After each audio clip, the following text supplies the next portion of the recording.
Yeah, so that content warning at the start of the video wasn't for show. So for those of you who don't know, Class of '09 is a self-proclaimed anti-visual novel series. Don't worry, I'm gonna explain what that means later. It was created by a person named SBN3. It has over time gained a small but loyal fan base and has spawned 2 sequel games from this. Class of '09, the re-up in 2023, and as I'm recording this right now, the 3rd game released literally a couple hours ago today, while the first 2 games were rated very highly on Steam. The series even gaining its popularity from how it's able to take all the dark subject matter and make it like actually funny, despite how messed up and like absolutely terrible everything that happens in this game is.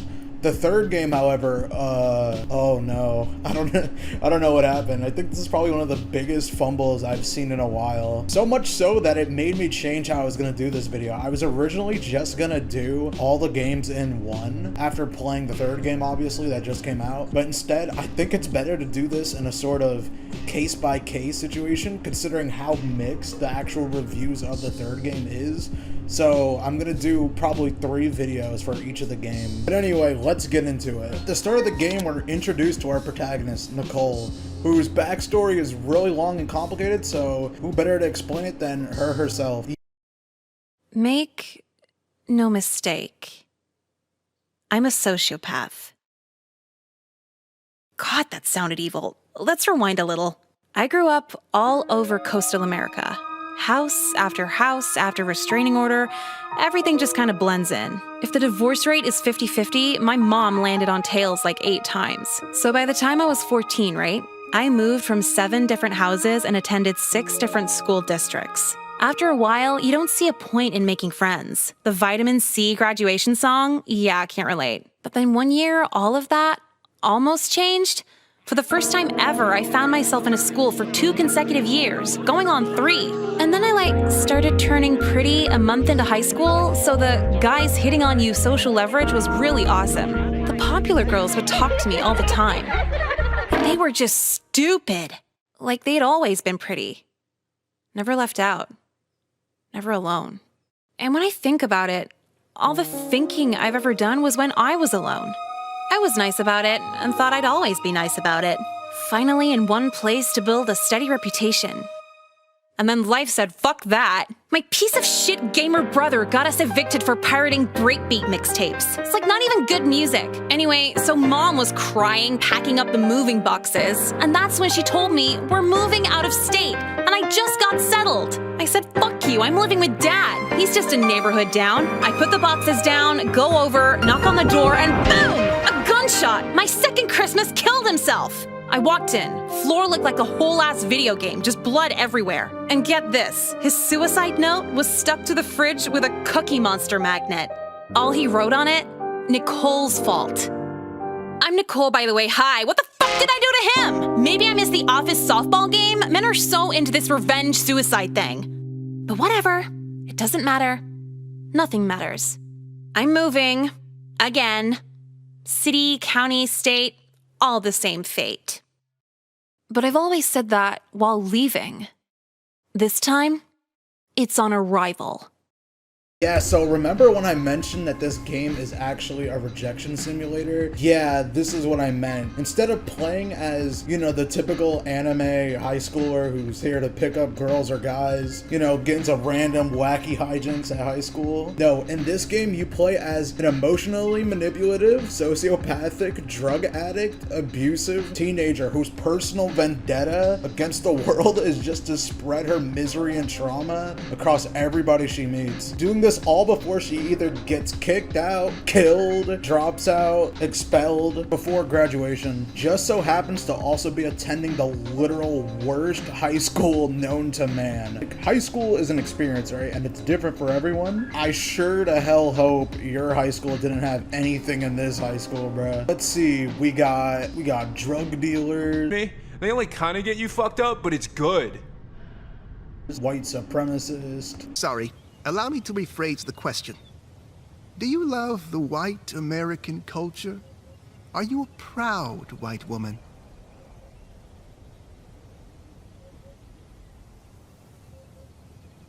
Yeah, totally love it. A lot, actually. Can we go now? Oh, that's wonderful to hear.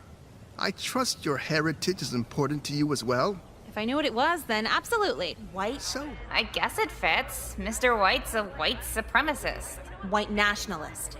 Isn't it the same thing? White supremacists assume white culture is the correct culture. White nationalists politicize that. So, he's... Mr. Oh, my bad. Nationalist, racist, and homophobic jock, a gym teacher, and a student counselor who are both two varying different degrees of PDF file. You can't be in here. Saw you were lagging behind. I thought you might need a spare shirt. Oh, thanks. Stop looking. Now, please. You know something? You're feisty. I like that in my female students. I got a feeling you like something else in your female students, too.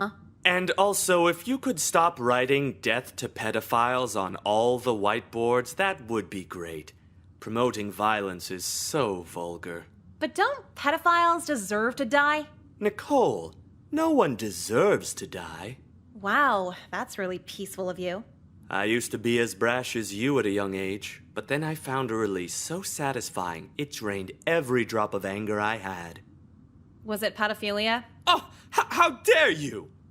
You didn't say no. General case of people just not giving a shit. Yeah, so I guess don't feel too bad about being a manipulative, evil piece of shit, because literally everyone in this game is just a horrible, horrible, horrible person. And how do you get away with all this, you may be asking? Because you're literally the hottest girl in school, and everyone just will literally do whatever you say without any question whatsoever.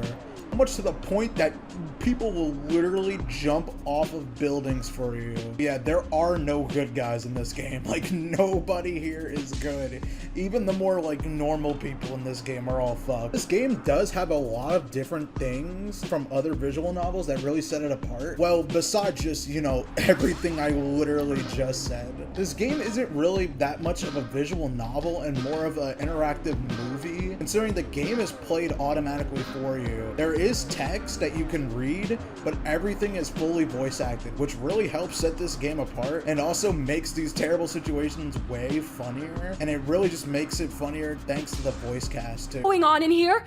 Nicole, why are you screaming? He literally just invited me over to fuck. Excuse me, is this true? Well, I didn't use the F word. Doing your makeup's a huge step down. What's up, you whores? Sex with you. Whoa, what are you talking about? Fucking you was like the last thing on my mind. Unless you'd want to. You've worn the same Volcom socks for like 2 weeks.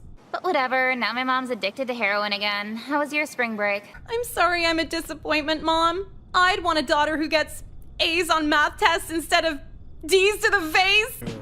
The voice cast in this game is so good, and they're able to make all these horrible situations way better, like as opposed to if this game was just like a normal visual novel where like there's no voice acting at all or very little of it. Also, despite this being an indie game, this game has crazy voice talent, like actual professional voice actors voice acting in this game. Many of them voicing several of like your favorite anime characters and stuff. It's actually kind of like wild. If you just look up on IMDb who's actually in this game, it's kind of insane, really. Also, what I mean by automatically played for you, there's still decisions, obviously. There's multiple routes with 15 endings, and each route having its own different ending. And you don't have to worry about really skipping out on any of them because you can literally make multiple save points at any time during gameplay, which is really good because, you know, a lot of these games, like, especially like decision-based ones, you have to go back a lot, and like, especially with this game, that's like a thing that you're gonna want to do because all of the endings are like unhinged, and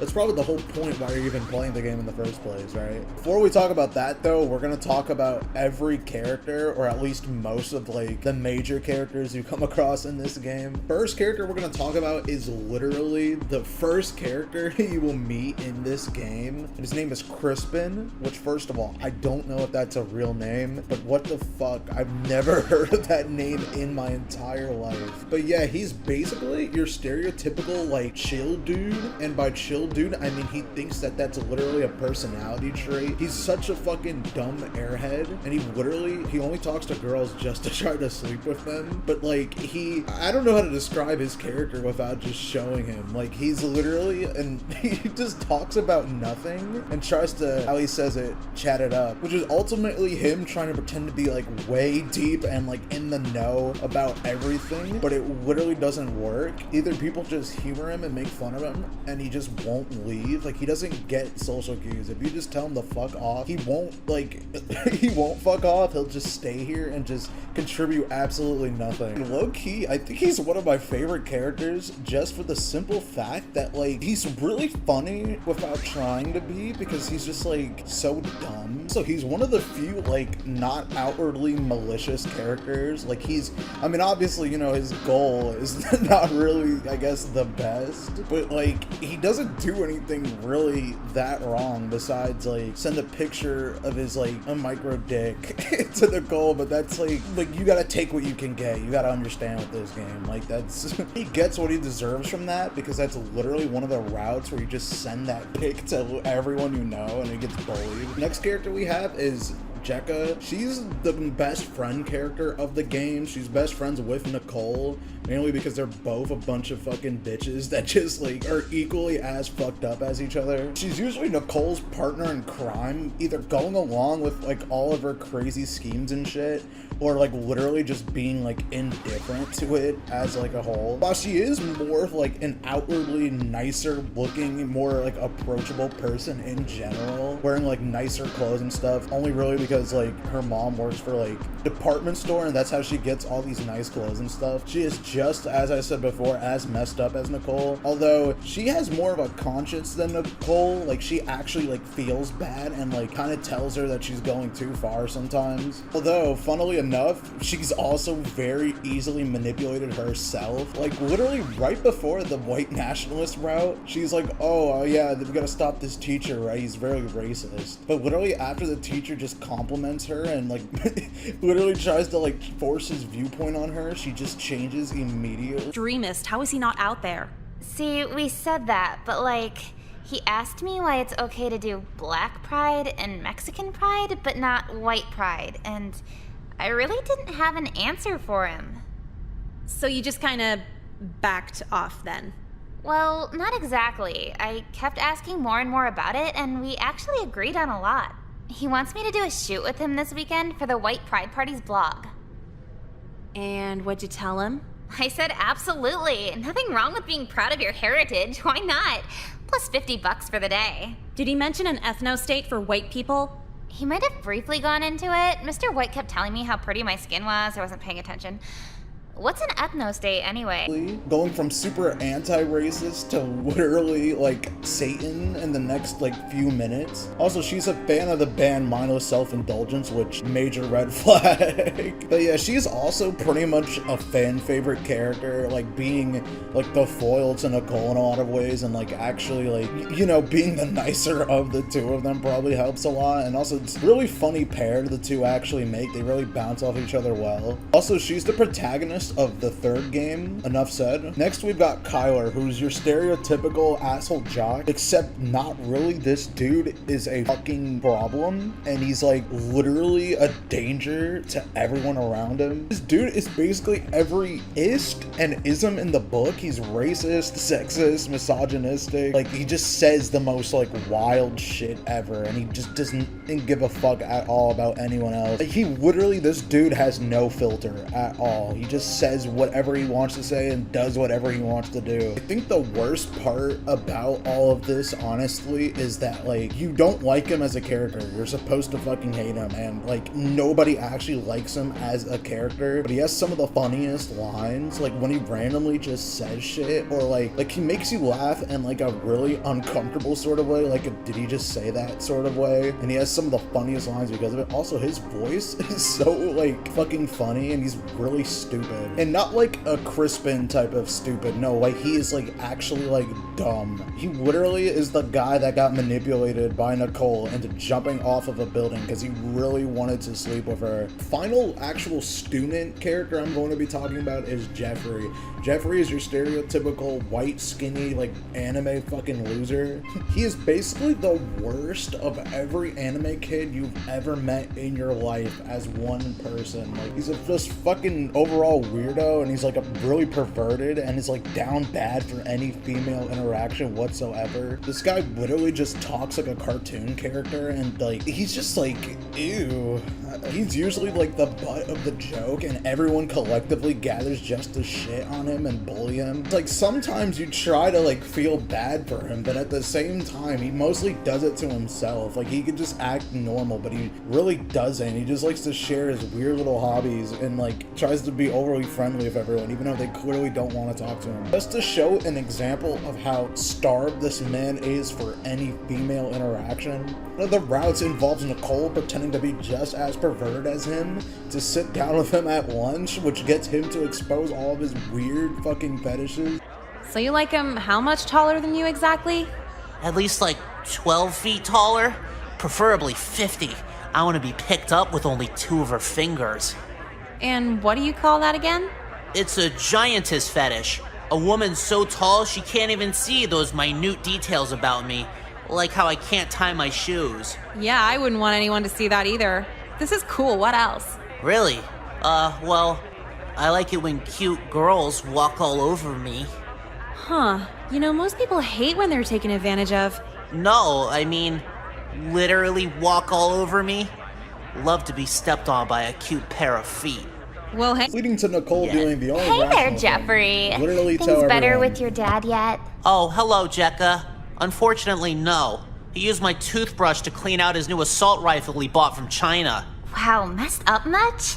Anyway, could you buy me another Diet Coke? Sorry, but I can't anymore. My mom's been wondering where all my lunch money's been going. Aw, you're mean. You don't like me anymore. Again, I'm sorry, I just don't know. Maybe I should grow 40 feet. Then you'd really like me. Hey! How'd you... Maybe if you took your shoes off and stepped on his face! I can't believe this! She told everyone? It's okay, Jeffrey. Run away with me. I'll stuff you in my back pocket.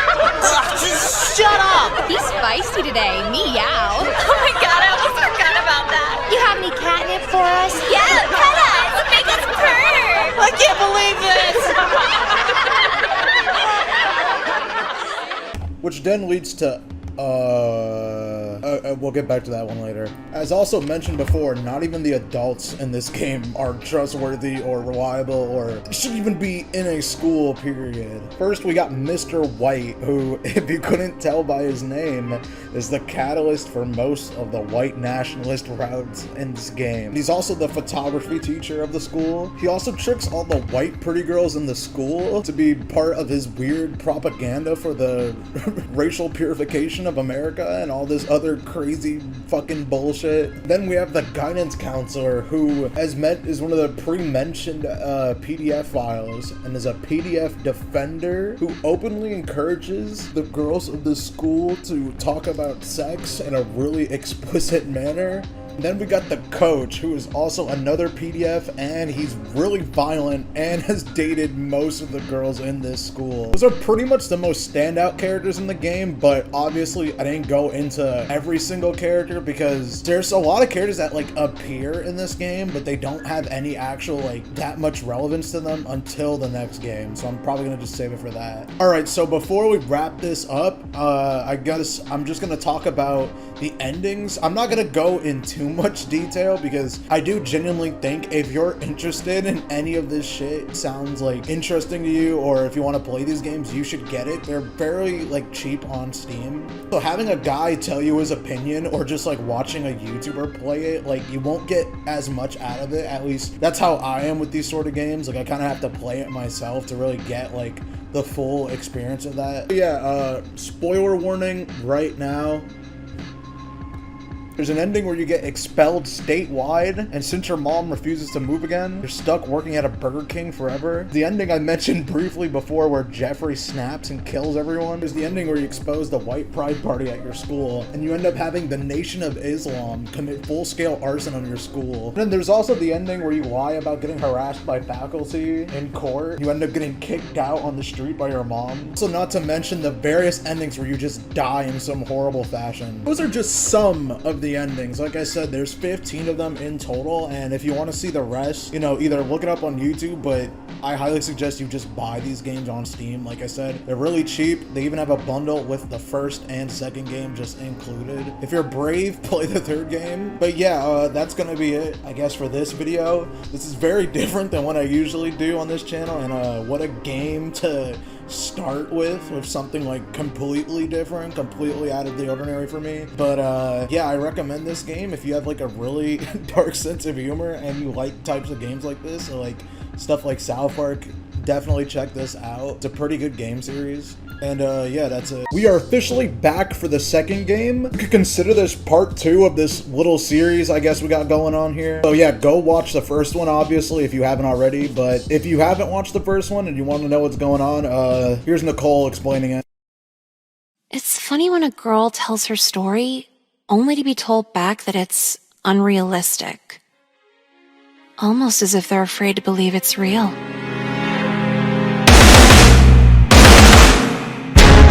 For everyone who doesn't know, my mom's a bitch, my dad shot himself, my life sucks, and my brother's on a watch list. Not in that order, or maybe, I don't know. But last year, that combination left me at the worst, most predatory school imaginable. At least I thought it was the worst school. But then I talked to other people, and it turns out it wasn't that bad. Well, no, it was that bad. It was just really standard. Other girls saying their gym teacher wanted to bang them, their counselor texting them at 3 in the morning. I was the only one with a white nationalist photography teacher though, so I guess that's something. But here's the problem. Mom won't listen, the principal doesn't care, and I still have all of senior year to get through. My life's just a game. A sick, hopeless game. Like, I've never really been religious, but if God is some introvert loser sitting in their computer chair, I really hope they can help me through this. So this game is sort of a pseudo-sequel to the original game, while like most of the endings of the original game don't actually matter besides the ones previously stated. Basically an expansion of the first game. It's still in the same school and you're just in senior year now, and now there's 7 different endings to unlock. Yeah, but we all know nobody really gives a shit about which ending is canon or not or any of that. We just want to see teen girls abuse drugs and bully each other. And don't worry, it's still the same series. We got that in spades over here, especially the drug part. There's a route where you steal your mom's prescription medicine, cut it up, and snort it. Why does it hit so fast when you snort it? Fuck. Doesn't Vicodin always hit like that? I never tried it. No, it takes like an hour when you take it like a pill. Wow. Prescriptions are just dope on layaway. A line of it does a little at first, but then just creeps up fast. Here, try it. Oh my god, I'm scared. Is my nose gonna bleed? Only if you do it like 1,000,000 times.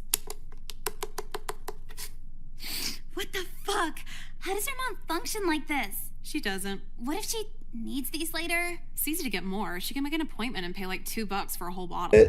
Resulting in her having a fucking heart attack and dying. If doing them's not your style, you can always just sell them. Yeah, you can pull a Reagan, freebase your cocaine you conveniently just found on the school floor, sell it to minority communities. So at all, you might as well kill 2 birds with 1 stone. Use it to commit charity fraud and complete your community service hours for your assignment. So already we're starting off with the scenarios being way more wilder than the first game, which is one of the many improvements that this has over the original game, with the actual like endings and what you do and even the dialogue itself just being way more memorable. Like the stuff that happens in this game actually sticks with you way harder than in the first game.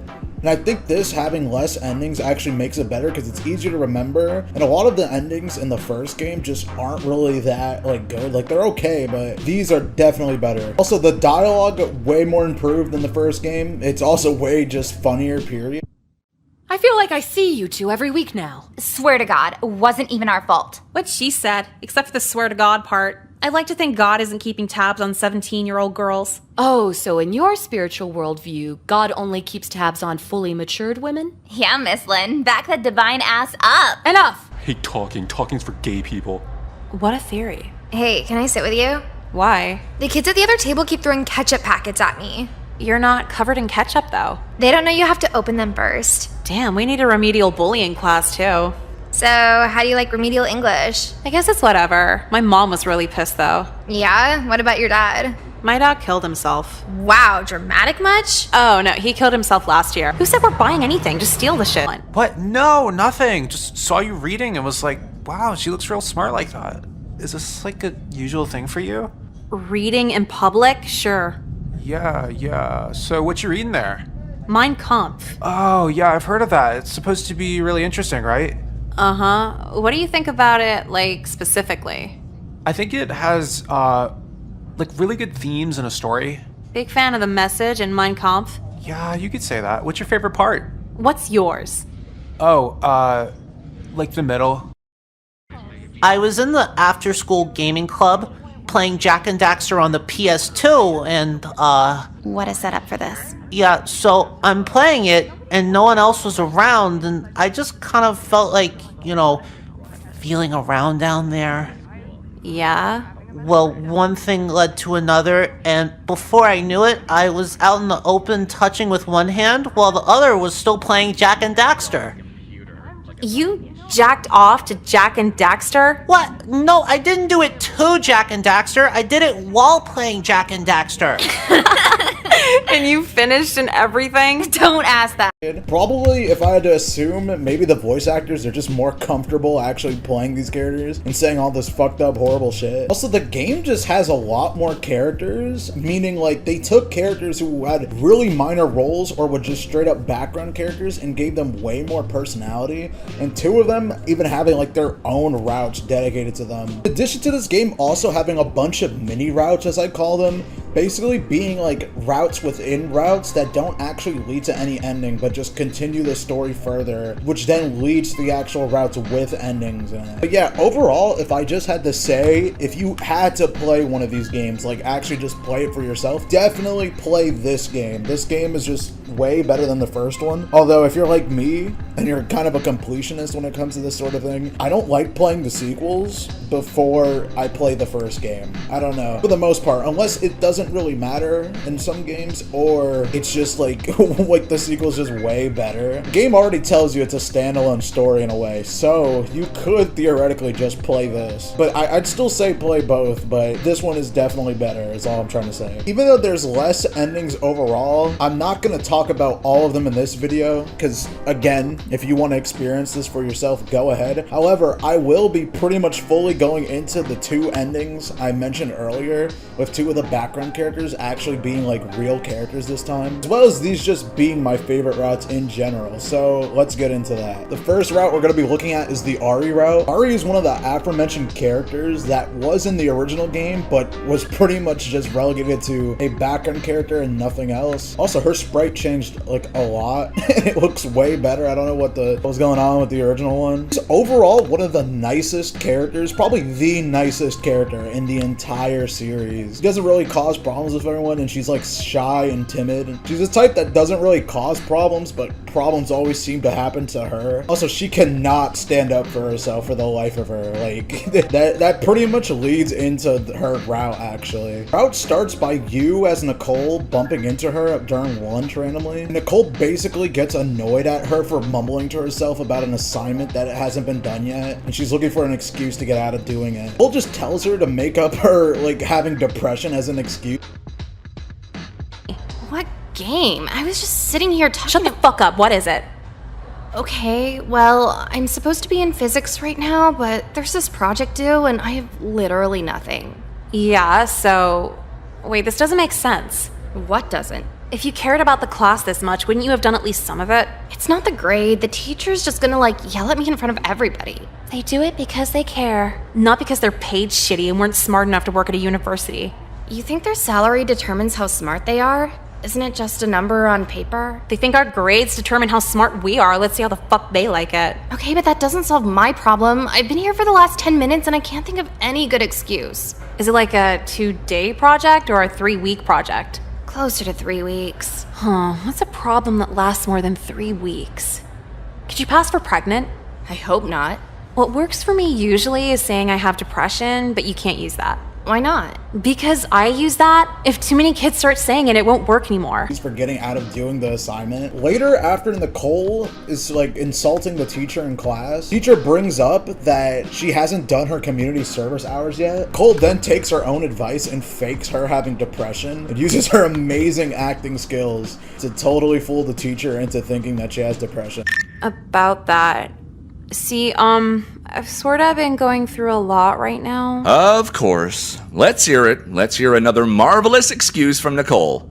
I've been diagnosed with clinical depression, so I haven't really gotten out of bed much lately. Depression? Yeah, it's from all the PTSD and some other letters. It's that bad? You couldn't at least think of a community service sponsor? Well, I tried a couple times, but when I did, I just started cutting myself. Why? Because I'm a burden on everyone around me, and the community would be better off if I was dead. Oh, jeez. That's really not good. Oh, no. Am I bringing the mood down? Sorry. If anyone has a gun I could borrow, I could just take care of myself now. A gun? Shit, I left mine at home today. Oh my god, do you need someone to talk to? No, I don't want to bother anybody.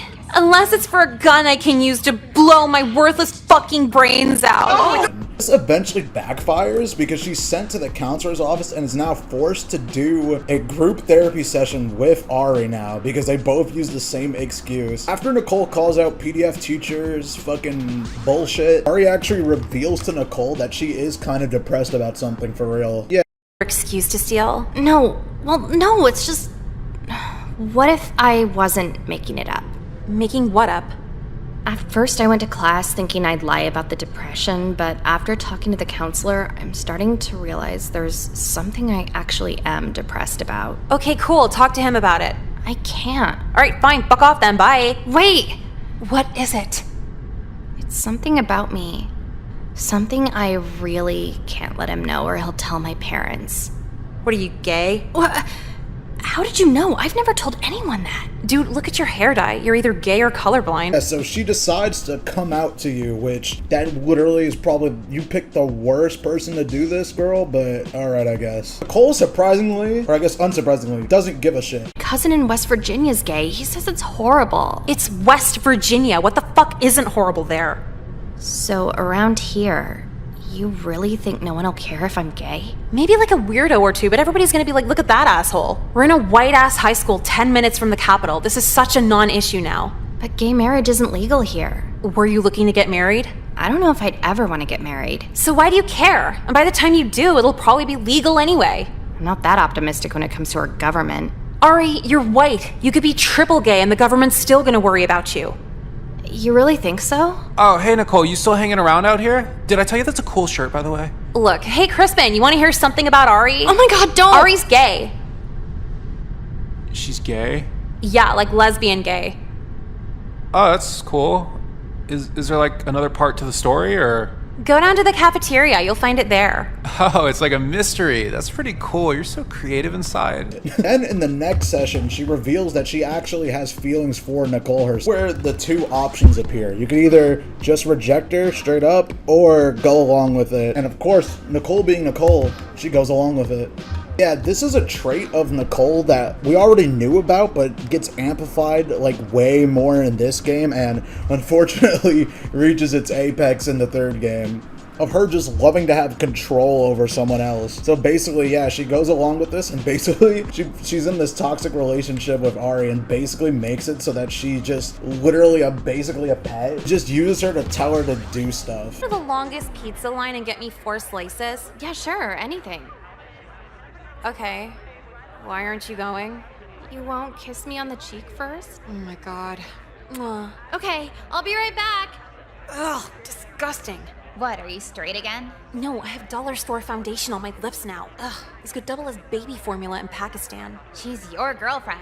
So? So take your bitch to Ulta. No, already trying to limit the exposure. That's why I sent her to the pizza line. But you haven't even dated for a week yet. Fucked up, right? Did she do something wrong? She just gets really awkward when you're around her for long enough. No, like, actual love or affection at all. Time she actually tries to stand up for herself against Nicole, Nicole just shuts her down immediately. Until finally, after another counseling session, she finally realizes what's actually going on here. And then she finally stands up to herself for once and breaks it off with Nicole. Good. Best decision you've made so far. Can I ask you something? No, sorry, I don't have any more kisses today. The kiss factory's closed. Somebody died. No, it wasn't about that. It was, why are you dating me? Why am I dating you? Why am I doing anything? I don't know. It's just, I was thinking about what the counselor said in there. Dude, your shirt isn't see-through. He's just a pervert. Well, no, that's a way bigger problem, but I'm just talking about us right now. What about us? I'm just thinking, like, what we've been for the last couple weeks. You mean awesome? Maybe awesome for you, which is good, but what he said about how abuse works, it kind of made me worried. So I'm abusing you? I don't know. If you do, I don't think you mean to. When have I ever hit you or anything? You haven't, but the emotional abuse and how it controls. You're really putting weight into what the fuck he says? He's a counselor. He knows about this stuff. I'm your girlfriend. I pay for your Five Guys. He wants to put his dick in a child. How am I getting outclassed here? No, I always have to pay when we go to Five Guys. Okay, well, your dad drives a Lexus. Don't worry about it. But I'm just saying, like, how are you gonna let our freak fucking counselor put all these ideas in your head? Nicole, I've had these ideas for a while. All he did was give me the words to tell you. Tell me what? I don't think we should see each other anymore. Then later, Ari confronts Nicole during lunch and tells her, like, that she's moved on, obviously, and, like, just to check up on Nicole, but has a boyfriend now, and, what the hell? I'll let her explain that. Hey, Ari, what's going on? Oh, nothing. I was just wrapping up here. Who's this? Oh, yeah, Nicole, this is my boyfriend, Hunter. We've been dating for a couple weeks now. Hey. What the fuck? Is something wrong? Oh, I was just thinking about Staples. The store? Long story. Ari, I gotta get back, but your tray is at the table for you. Oh, you're so sweet. Thank you, Snookums.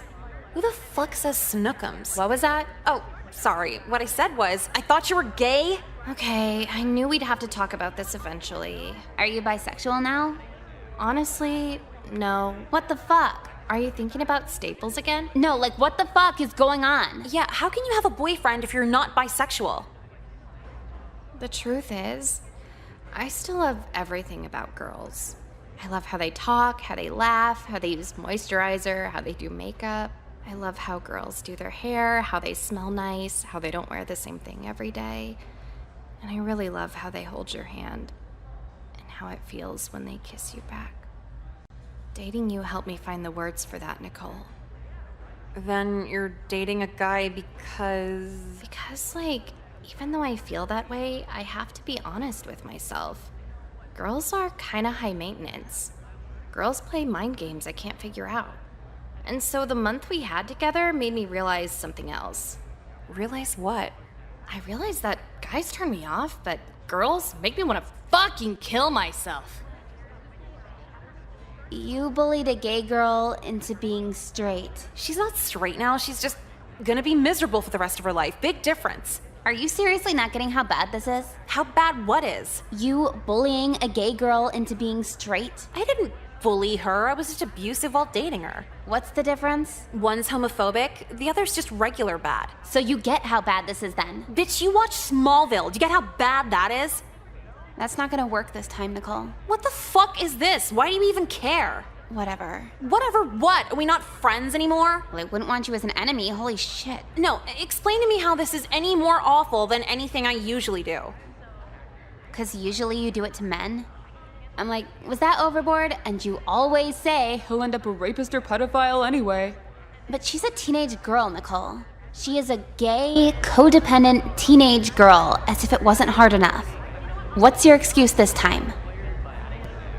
That bitch stole my depression idea. Fuck her. So basically, this ending is, I guess, from my interpretation of it, because it's really weird, and even fucking Nicole explaining it doesn't have any clue what's even happening. But I guess what it is that Ari still has feelings for girls, but literally Nicole has ruined all of her chance of like ever wanting to like be with a girl, because she just assumed that they're all fucking horrible like Nicole is. So yeah, and Nicole just likes, you know, obviously taking advantage of people, so they're basically just stuck together like until the end of high school. I guess that's what it seems like, and that's kind of how they explain it. But yeah, they're just stuck in this relationship, I guess. I don't know. Yeah, unless someone can explain it better to me in the comments. This ending's kind of ass, low-key. I'm not even gonna hold you on that. Overall, I do like this route, mainly because Jekka is in it, and she's basically like way more like having a conscience in this game than the last game. I mentioned it in the last game, but this is where she really starts to like question Nicole and like realize like, why am I fucking friends with this person? Jekka is an ally. The alternate route for this is a lot worse. Nicole just tells Ari she's not interested, ends up eventually getting out, and since everyone in the school just wants to suddenly act like they actually care, claim that Nicole was gay bashing her and that they're signing a petition to get her expelled from the school, which is just so funny because this is the straw that breaks the camel's back. Nicole then gets called to the principal's office about this, and as per usual, when the principal tries to hear her out, she just doesn't care.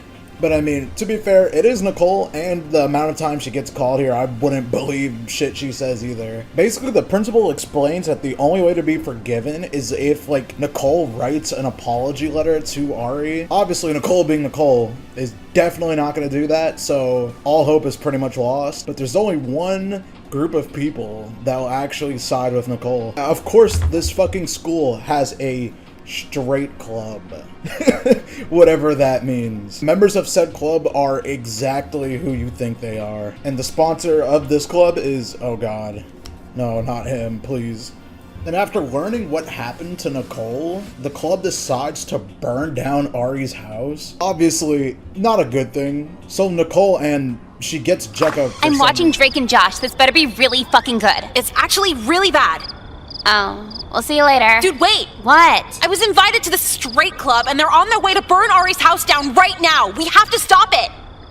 Okay, slow way the fuck down. What the hell is a straight club?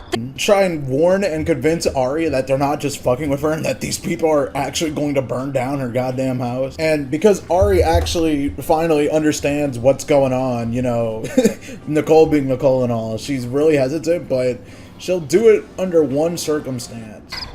Fine. Kiss me. Oh, easy. Not you, herpes fully loaded.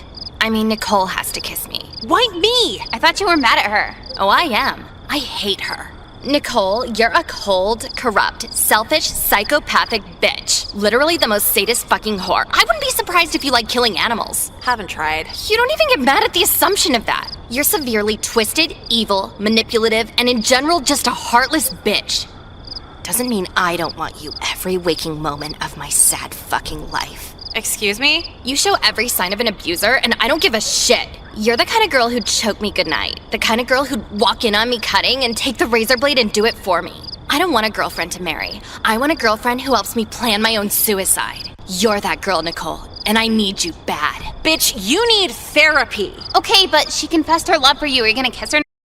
Yeah, so this is where we find out that she's more messed up than she's letting on. But eventually they're finally able to convince Ari to fucking leave. And yeah, they do that, but it's kind of too late. This ending basically ends with similar to the first one, except this one makes way more sense, I guess. So yeah, obviously now that everyone in the school thinks that Nicole is the reason why she got her house burnt down, basically forced to stay in a relationship with Ari, or else, you know, the entire school will, like, I don't even know what they're gonna do, man. They'll probably just kill her straight up. But that's not all, ladies and gentlemen. We have another toxic lesbian route. Let's go. This time featuring Emily. Emily is a wild character, to say the least. Yeah, so imagine everything bad about Nicole, but actually violent, like straight up violent, like will fucking hurt you. I'm just gonna list some of the things that she's done, according to the game at least. She does an insane amount of drugs. She slashed her mom's tires. Has a boyfriend who's a gang member, like an actual, like, for real big gang member. She's also set this dude's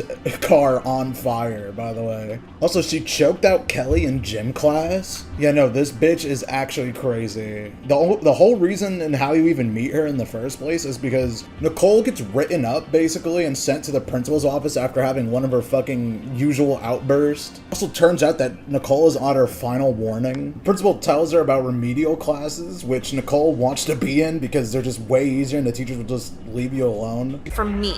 But you still can't find your way there. Tragic. Well, hold on. What's your textbook there? It's for government. Why? Can I borrow that real quick? Sure. I'll be right back. What the fuck? I should do it. Why'd you ask what subject it is if you were just gonna throw it out a window? Gets her wish granted, but her mom is obviously not happy. So the remedial English teacher is racist, but we'll bring that up later. Basically, you and Emily meet at remedial lunch, and you guys hit it off pretty well. But yeah, these two are like a fun pairing. I like this like route way more just because of how like similar these two characters are and like how well they bounce off of each other, with like obviously, you know, Emily being like the actual like threatening one and Nicole just piling on the insults. After basically skipping school the whole day and causing a bunch of like mischief and chaos, both end up going back to Nicole's house and end up having an argument with their mom because they come back home at 1 in the morning. Yeah, so they end up getting into a fight and basically like Nicole's mom gets like scared away and like upset by Emily and starts fucking crying. Like, by the way, she's just gone from the rest of this, right? Because like she's just so terrified of Emily, which I mean, who wouldn't be? Also, Emily gets the bright idea from this to stop taking her antipsychotic meds. So you can imagine how well that turns out. Basically, it gets to a point where even Nicole is like, damn, this bitch might be actually like crazy. Yeah, so basically Emily's just living at Nicole's house for the rest of this route now. I mean, whatever's left of it, because she tells Nicole her grand idea to get at the teacher. With your gang member boyfriend? No way. Yeah, he fucked all his shit up on heroin. The sex isn't even good anymore. Yeah, competing with heroin, may as well kill yourself. Oh, that reminds me. The idea for the oral presentation? Oh god, that's tomorrow, isn't it? No, don't worry. I got all the supplies ready. It's just flashcards, right? Not exactly. So you know how I want to like screw up Miss Ames? Yeah, for sure. And we don't even really like have a plan after high school, right? Like, honestly, what are we gonna do? No, you're right. So I thought it'd be really badass if we show her the real state of modern poetry. Real suffering, not some bumper sticker bullshit. Dude, I'm down for it. What do we do? Okay, we go to the front of class, say a few words, and then we'll swallow this pill mixture I made and— A mixture of what? So I started saving all my Seroquel instead of flushing it, and then I mixed it with stuff my boyfriend gave me, and then I bought Percocet off Kyler. Well, hold up. You're gonna OD in front of the class? We're gonna OD, cause death is fucking poetry. And when Miss Ames sees that, she's gonna shut her ass up about poetry for the rest of her life. Are you sure about that? Are you backing out? Well, it's just a little— This is a 2-person gang here, Nicole. Don't make me jump your ass out. No, I'm cool. Shut the fuck up! I said I'm cool with it. No, not you. I was hearing voices again. Voices where? Like in my head. They always tell me I'm wrong about something. The psychiatrists might disagree, but have you considered listening to the voices in your head? Yeah, so her grand fucking plan is to commit game over together. And yeah, Nicole, fearing for her life, I mean, not much of a life left anyway, if you know what I mean, agrees to actually go with it, kind of. Yeah, so Nicole didn't die, but Emily, she didn't make it. No, I really like this route too, like I said, for the previously mentioned reasons, but also just the fact that, like, this bitch was able to make Nicole, like, question herself and everything. Like, the fact that she just ran someone, like, or ran into someone, I mean, that was actually able to, like, match or, like, even surpass, like, how fucked up she actually is. Yeah, that's basically gonna be it for this video. It's shorter than my last one, at least I think, I don't actually know. But yeah, no, this game is way better than the first one. I'd recommend this one way more. It's pretty good. You could honestly, you could get the first 2 games bundled on Steam. But yeah, 2 more things. One, thank you so much for, like, how much, like, positivity and like how well received the first video was for this series, I had no clue people were even gonna like or care about it that much. But at the same time, I will be taking a break from this series. I will do the third game eventually, but doing these games back to back is kind of like a little bit exhausting because it is a lot of similar stuff. I mean, I do like these games, but you know what I mean? Like doing it one after another was probably not the best idea. And I mean, I want to do more videos on other games, obviously. Like I've been doing that basically. Like this isn't a Class of 09 channel, nor do I intend it to be. So if you liked or subscribed from Class of 09, please try to check out my other videos if you want. But other than that, yeah, thank you. And yeah, that's it. So basically today we're going to be taking a look at the Class of 09, The Flip Side, the third and final game in this series, allegedly. And if you remember back when I first made the very first Class of 09 video on this channel, I said that I was originally going to do all the games in one video, but obviously because Flip Side just came out at the time of recording that, and the reviews of the Flip Side were so like mixed and mostly negative, I was like, let me just see these games in order to see where it even started and why it went downhill. Yup, it's been a while since then, and I can safely say I understand why this game was reviewed so negatively, and yeah, my verdict right off the bat, it sucks. This game's ass. We got a whole checklist of reasons why. Game just not being as funny as the first two. Jokes either just not landing or falling completely flat or not making sense sometimes. Game being even more cruel and mean-spirited than the other two games, especially towards characters that it doesn't really like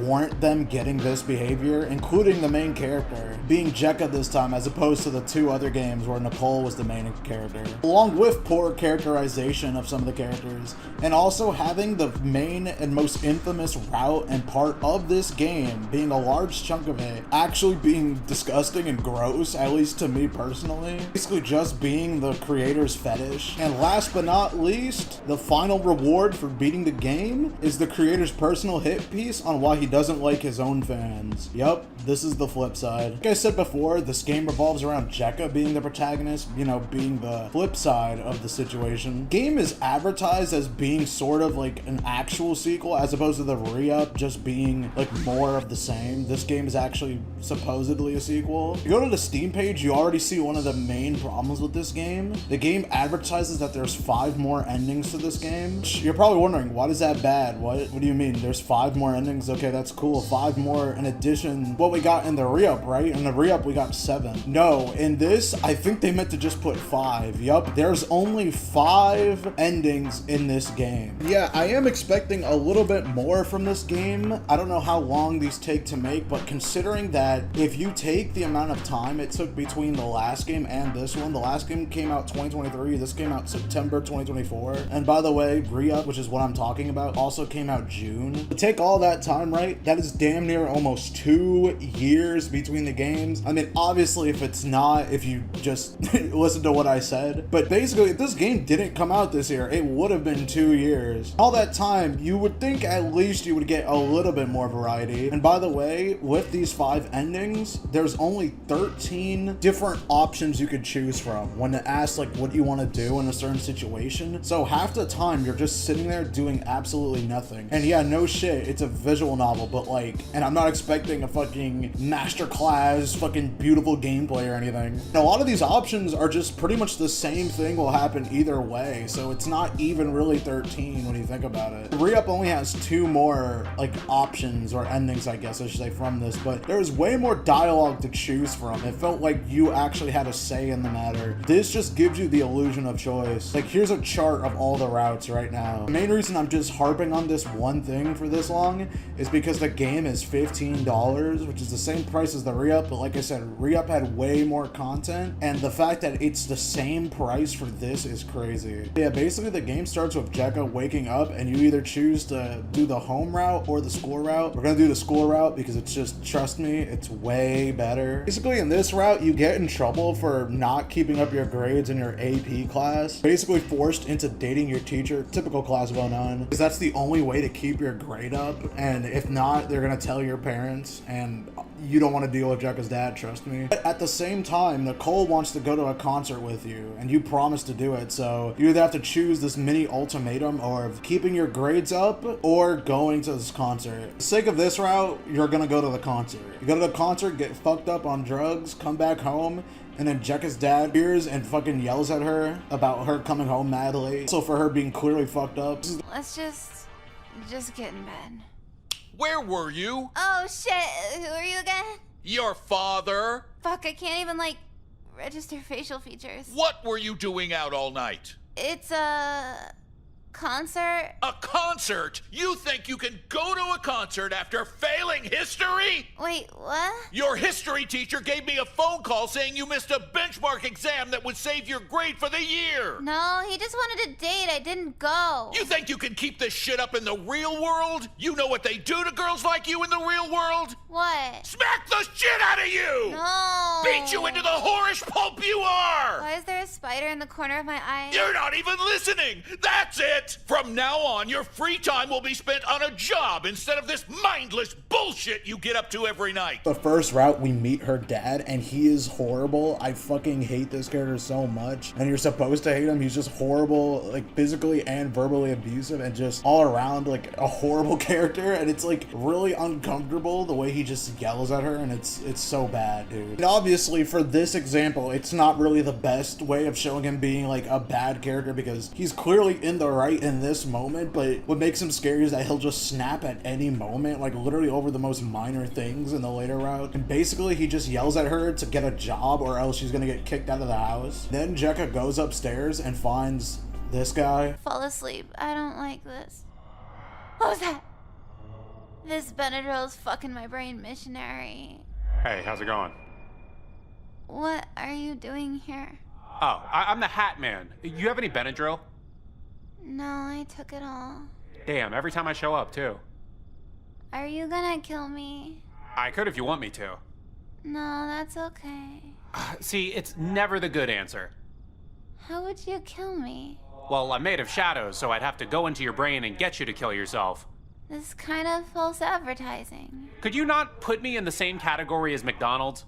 When do they false advertise? The 10-piece McNugget? Sometimes you get the Siamese nuggets joined at the breading, and they count that as 2 and shortchange you an extra nugget. I mean, I kind of count that as 2, too. Oh, so I get 2 McNuggets, half the crispy breading, and I still gotta pay full price. You're a capitalist, aren't you? Isn't everybody? You really make me want to make you kill yourself, you know that? Okay, yeah, this is one of the few funny moments in the game, but mini rant real quick, this game is just not funny. Like, I don't know, like a lot of the jokes just don't hit the same. A lot of the attempts at dark humor or like the shock value, it's purely just for shock value. Like, a lot of it isn't even that funny, honestly. And I don't know, like, why or how they just dropped the ball this hard. It's like weird. I know humor is subjective and you might find some of this funny, but I rarely laughed at all during this playthrough. I think I could genuinely count the amount of times I laughed, like audibly laughed, not just like exhaled through my nose a little bit, on my fingers. Shit, my leg! Ow! Nice SpongeBob impression. No, for real, I think I actually broke my leg! Nice SpongeBob impression.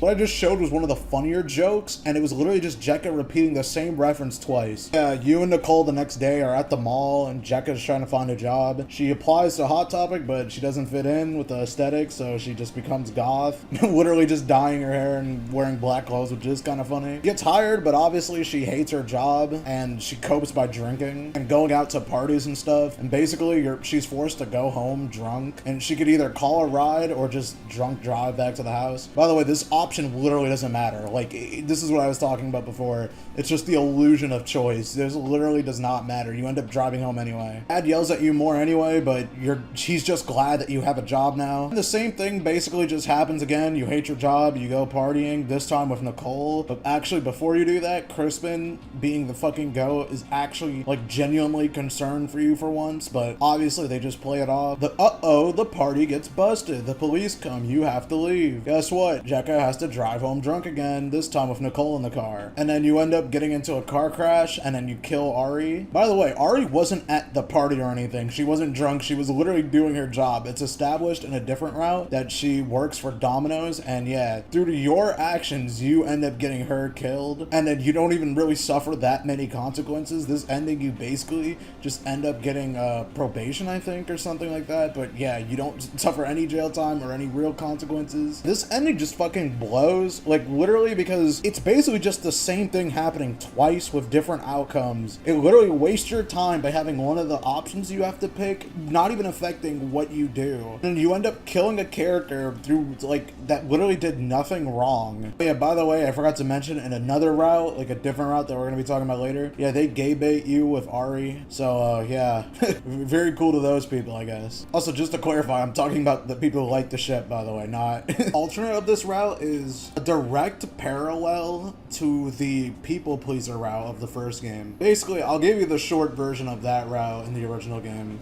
Nicole's mom basically pushes her to be more agreeable, which ends up having Nicole be a literal pushover and people pleaser, just constantly having to keep up relationships with people she doesn't even like, while also avoiding Jekka, her only actual friend. Intentionally, however, she actually wants to make time for Jekka, but she literally can't because she's in these hostage-like friendships with people, which is ironic because Nicole in this game, oh my god, she does so many horrible things to Jekka in this game, but we'll get to that later. Yeah, anyways, Nicole can't keep up the stress and she ends up ending her own life. Back to what actually happens in the flip side. She used to not go to the concert and start dating your teacher, and then the teacher, he ends up getting like all weird and paranoid that this is actually gonna end soon and his sick bullshit's actually gonna be found out. And obviously, you know, Jekka doesn't want to do this, but she literally has no option because it's either her dad and she's gonna get yelled at, and also her teacher's just gonna fail her, which is just still gonna make things even more worse. So she then goes to the school counselor, not that one. He's still here, by the way, but not that one. For some reason, Miss Ames is the counselor now, but she was the remedial teacher. I don't give a fuck. Anyways, Jekka goes to her to try to help her cope with this situation, and she can't tell him, or I guess her, I mean, my bad, the whole story, or else, you know, it will end and her dad will find out and stuff. So basically, her advice is just to tell someone, like a close friend or something. Fortunately, the only friend Jekka has is Nicole, who can't help her because she's already, you know, stuck in her own route. Ends up spilling the beans in the next session, and that, like, what's actually going on the whole time. She runs away, fearing for what's about to happen next. Then she runs into Nicole, and basically, this is where the routes intertwine from the first game and this game. And unfortunately, Hangs out in front of our school.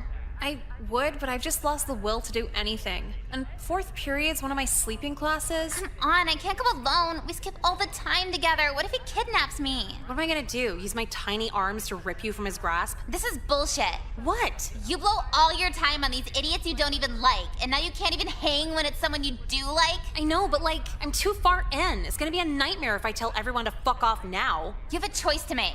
It's either me or your hostage friendships. End of discussion. Fuck. Well, now I gotta think if I love you more than I hate being stalked. If you don't have an answer by fourth period, I'll have one for you. See you, Nicole. Nicole chooses to leave. Basically, things escalate to the extreme. The police get called, the teacher tells her dad, and everything's fucked. Jekka decides to run to Nicole, but it's already too late, and you see exactly what happened at the end of the first game. Your headphones are really loud.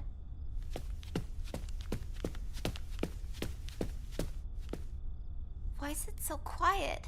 Don't tell me she's still at school. Nicole? What the fuck? She did it. No. Oh my god, she left a note. Books, puzzles, and pawns. Don't be mean. Don't judge. Her mom did this?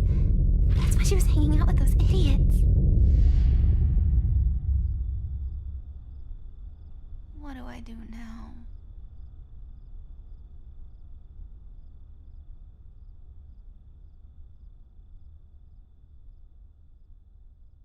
And things move on into the future where she's still at therapy, but basically the therapist tells her that she needs to move on, and like, even though this was tragic that this happened, time moves on. Fucking awful, by the way. Why? What? Okay, cool. Yeah, that's where this route ends.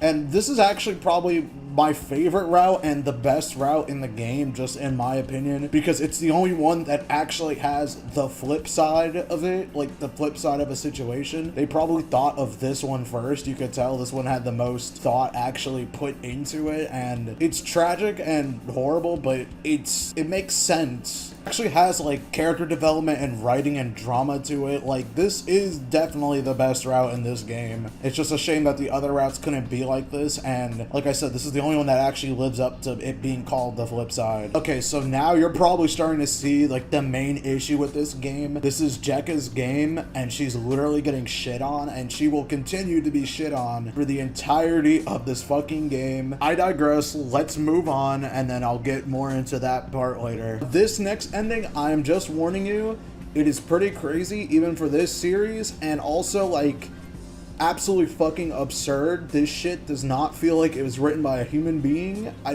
It's just a lot. It's crazy, and it doesn't even make sense. It's like I've compared this series to South Park before, like as a joke, like just saying dark humor. No, this shit literally doesn't, this is like a South Park plot, because it doesn't even make sense. I mean, I like South Park, I'm not saying anything bad about it, but like for this type of game, it's just too absurd, even for Class of 09. Like, it is basically a fucking cartoon. By the way, I'm just gonna call it, this is the CP route, so you've been warned. Like, the next two endings are basically just fucking CP, so yeah. Jekka still needs a job. She goes, applies for Hot Topic, but in this route, that doesn't end up working out. Then she goes to FYE, doesn't go there, goes to the diner, gets a job, and ends up not being able to work out. Are you seeing what I mean by this being repetitive now? All this just to end up working back at fucking FYE again. You end up just sucking it up. Really only two employees that work at the store. It's Jekka herself and Kelly, which Kelly, she was in the previous two games, but she was literally a nothing character. And in this game, she's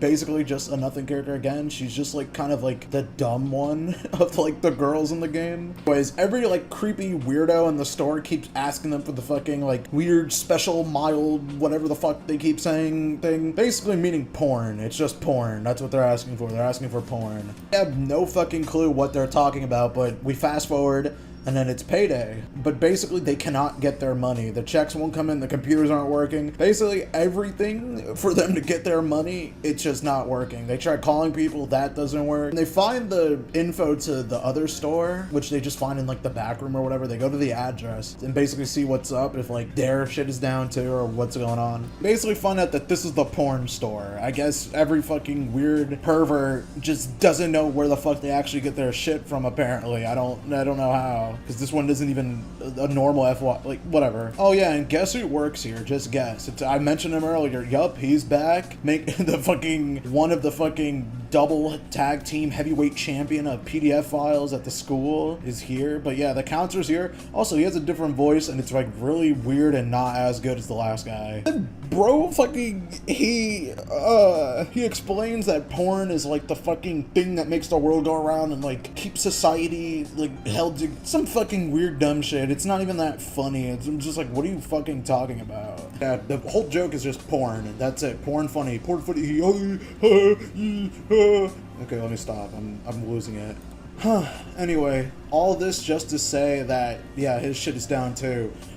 And they want to go to corporate, obviously, so they could just settle this or whatever the fuck's happening. So he gives them a fucking riddle, like an Indiana Jones ass riddle. And okay, this is what I'm talking about with this South Park bullshit. What the fuck is even happening at this point? Why is there a fucking riddle in this game? And it's like really dumb. Like it's supposed to be fun. I get it's a joke, but it's like not funny and it's just weird and dumb. It's out that this riddle, then they figure it out with Nicole, by the way. Yeah, she's just here for some reason. Well, no, there is a reason. She basically just helps them figure out what the fucking thing is. They end up going to this mall, which is like, it's this abandoned mall in like this like really bad shitty part of town, and the reason Nicole is even here is because she's gonna go there and fucking buy drugs or whatever the fuck from this town. She's not a part of this route any further beyond this point. Like after the train, like they take the train to wherever, that's where it ends and she just dips. So yeah, for some reason, like, hear me out, maybe I just completely lost my mind and went like brain dead while watching this, but I'm like, I was kind of fucking with the mall part, like where they're just discovering this like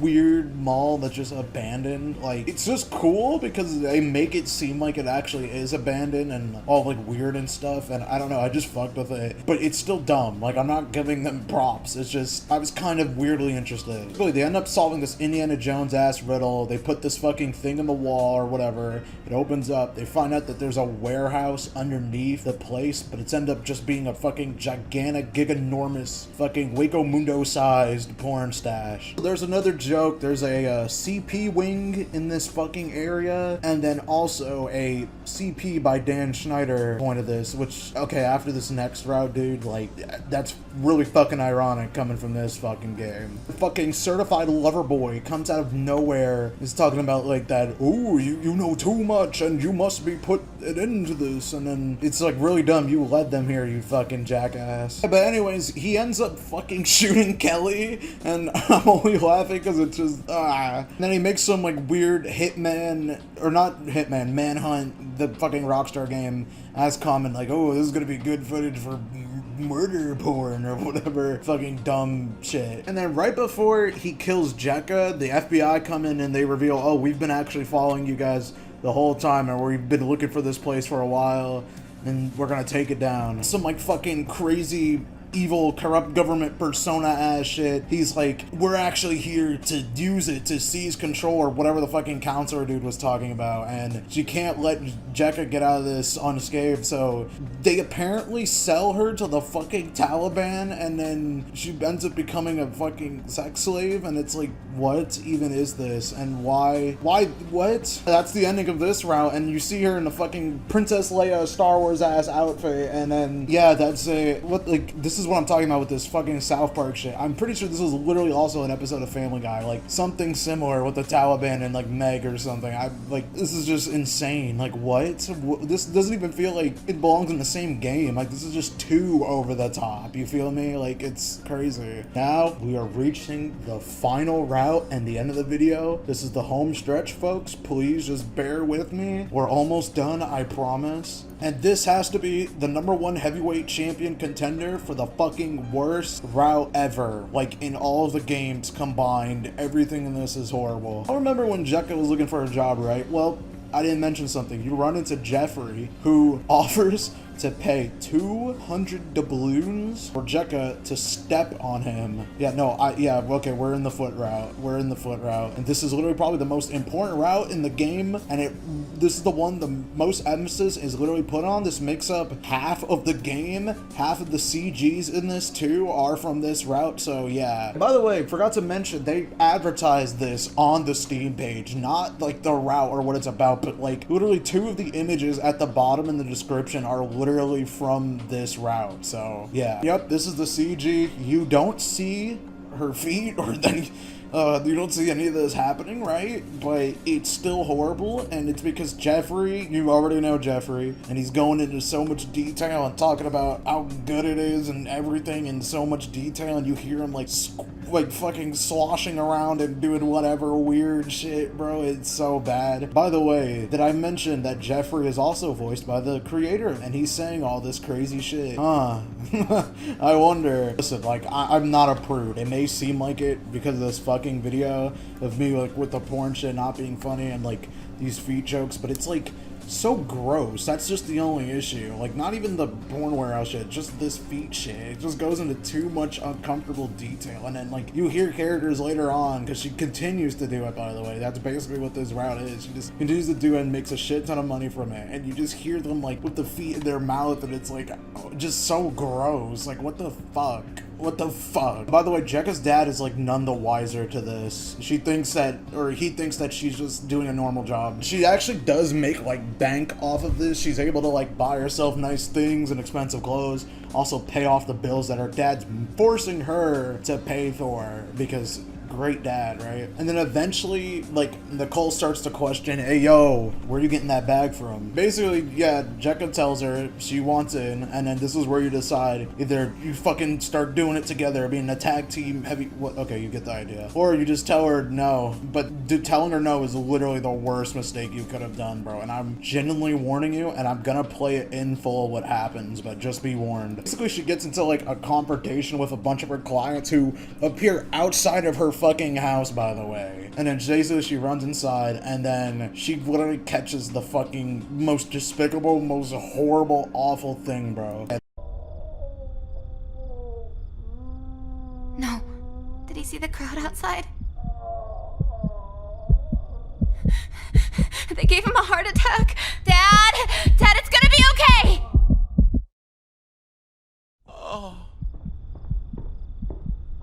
I'm coming in. Don't freak out. Dad, are you... Wait. Nicole? Oh no, she caught us. Why the fuck are your toes in his mouth? Don't act like you don't know. Sweetheart, I can explain. Shut your flavored seltzer ass up and feel those feet. Oh, God. Nicole, with my dad? What the fuck is wrong with you? I'm just a broke bitch with no limits. I'm gonna fucking... What? I needed the money. Wasn't that your excuse? I'm so fucking done with this.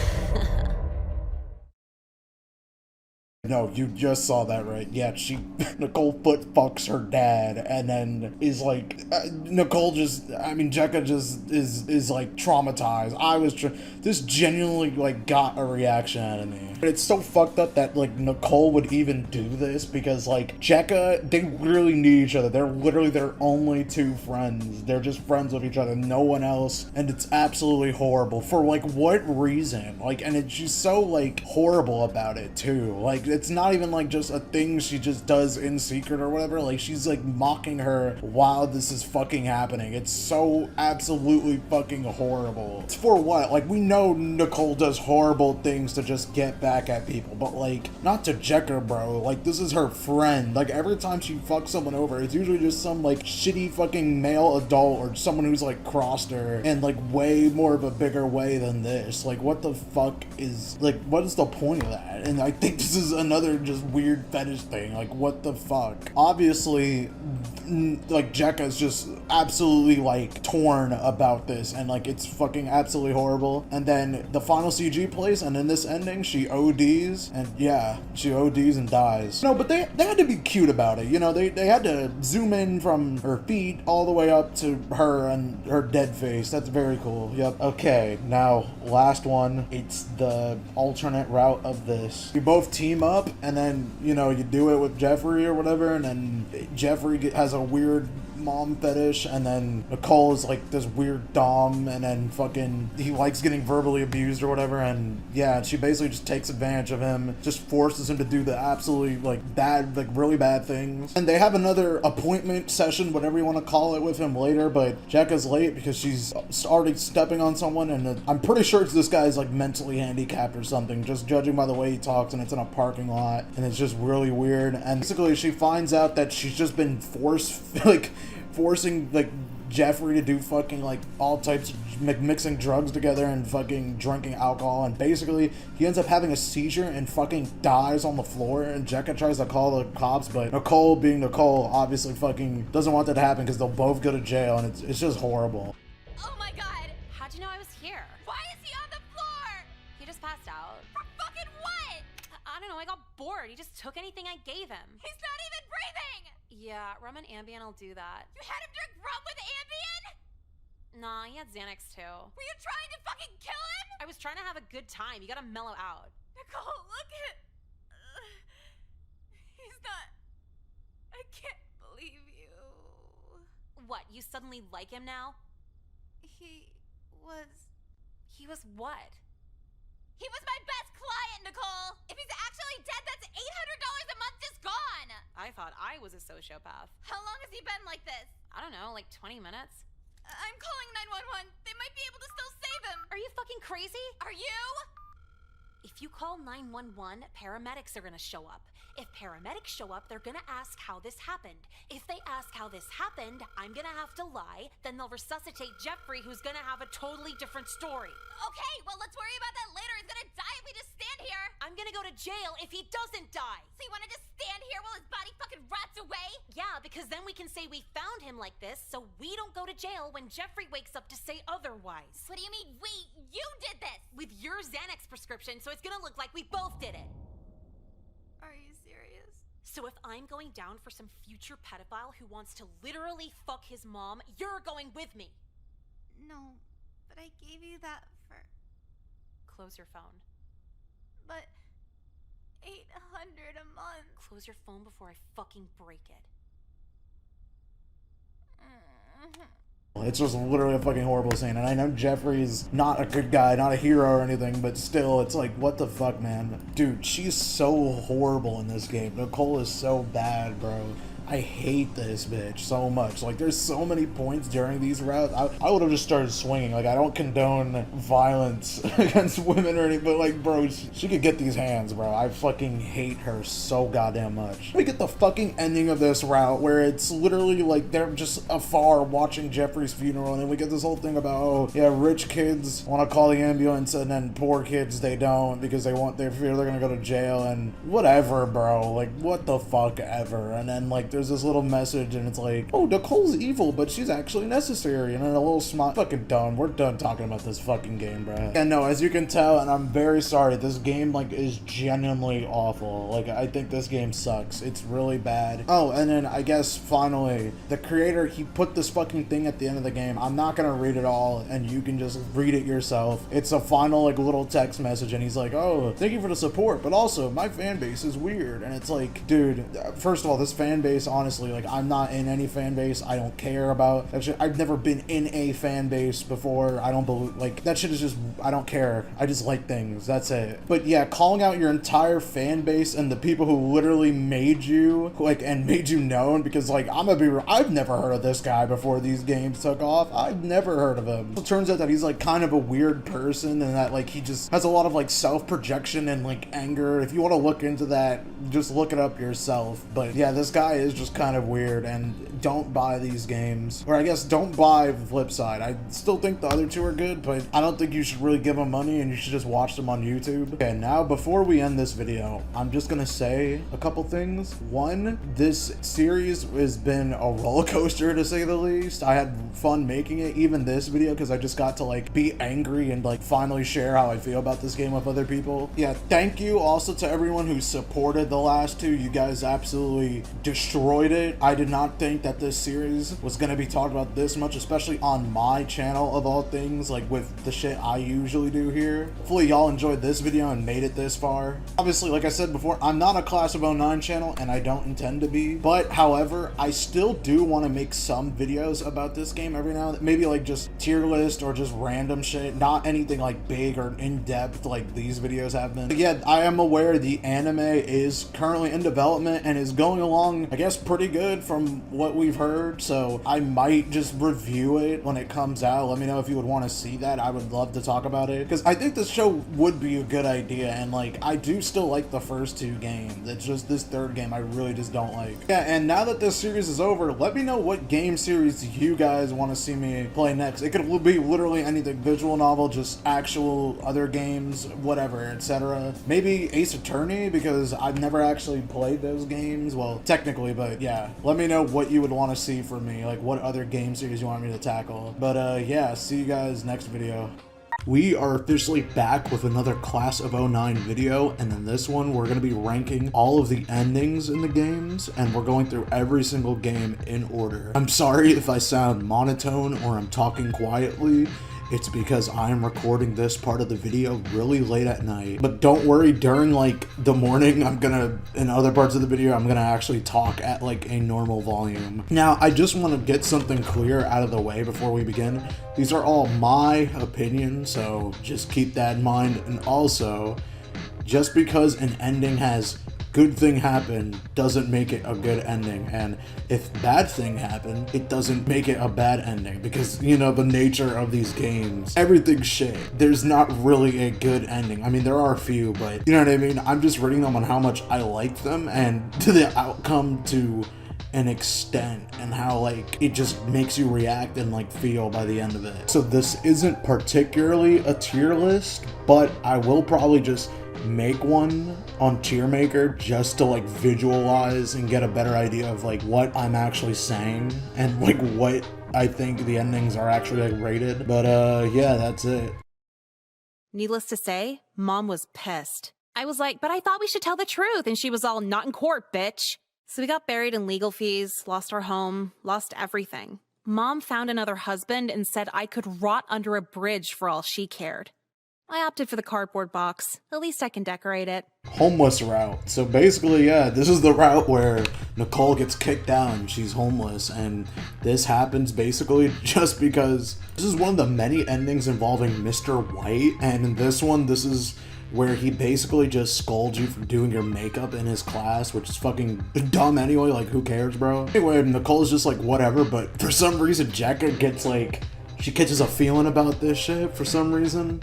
And she's basically like, oh yeah, you can't talk to her like that or whatever the fuck. And basically, they end up just shitting on him, and then they get sent to the principal's office, and then they have to come up with an excuse, and Nicole says that he's basically like touching and groping them and shit, even though that's not true. I mean, he does worse, honestly. But yeah, the principal ends up calling Nicole's parents, or I guess her mom, and she basically tells her the same story, and then they take it to court, and then you run into this fucking Edgeworth ass prosecutor dude, or like wannabe Edgeworth, and basically you end up just fucking up and lying in court, and then you get in trouble for this, and then your mom kicks you out of your house. But like, I mean, it is her fault. It is Nicole's fault. I mean, I guess Mr. White deserved it for, you know, being fucking racist, but he didn't. He ends up getting scot-free, and you just get kicked out because you're a dumbass. That's all there really is to this ending. It's like, I don't know, it's just like whatever, and also nothing really particularly funny.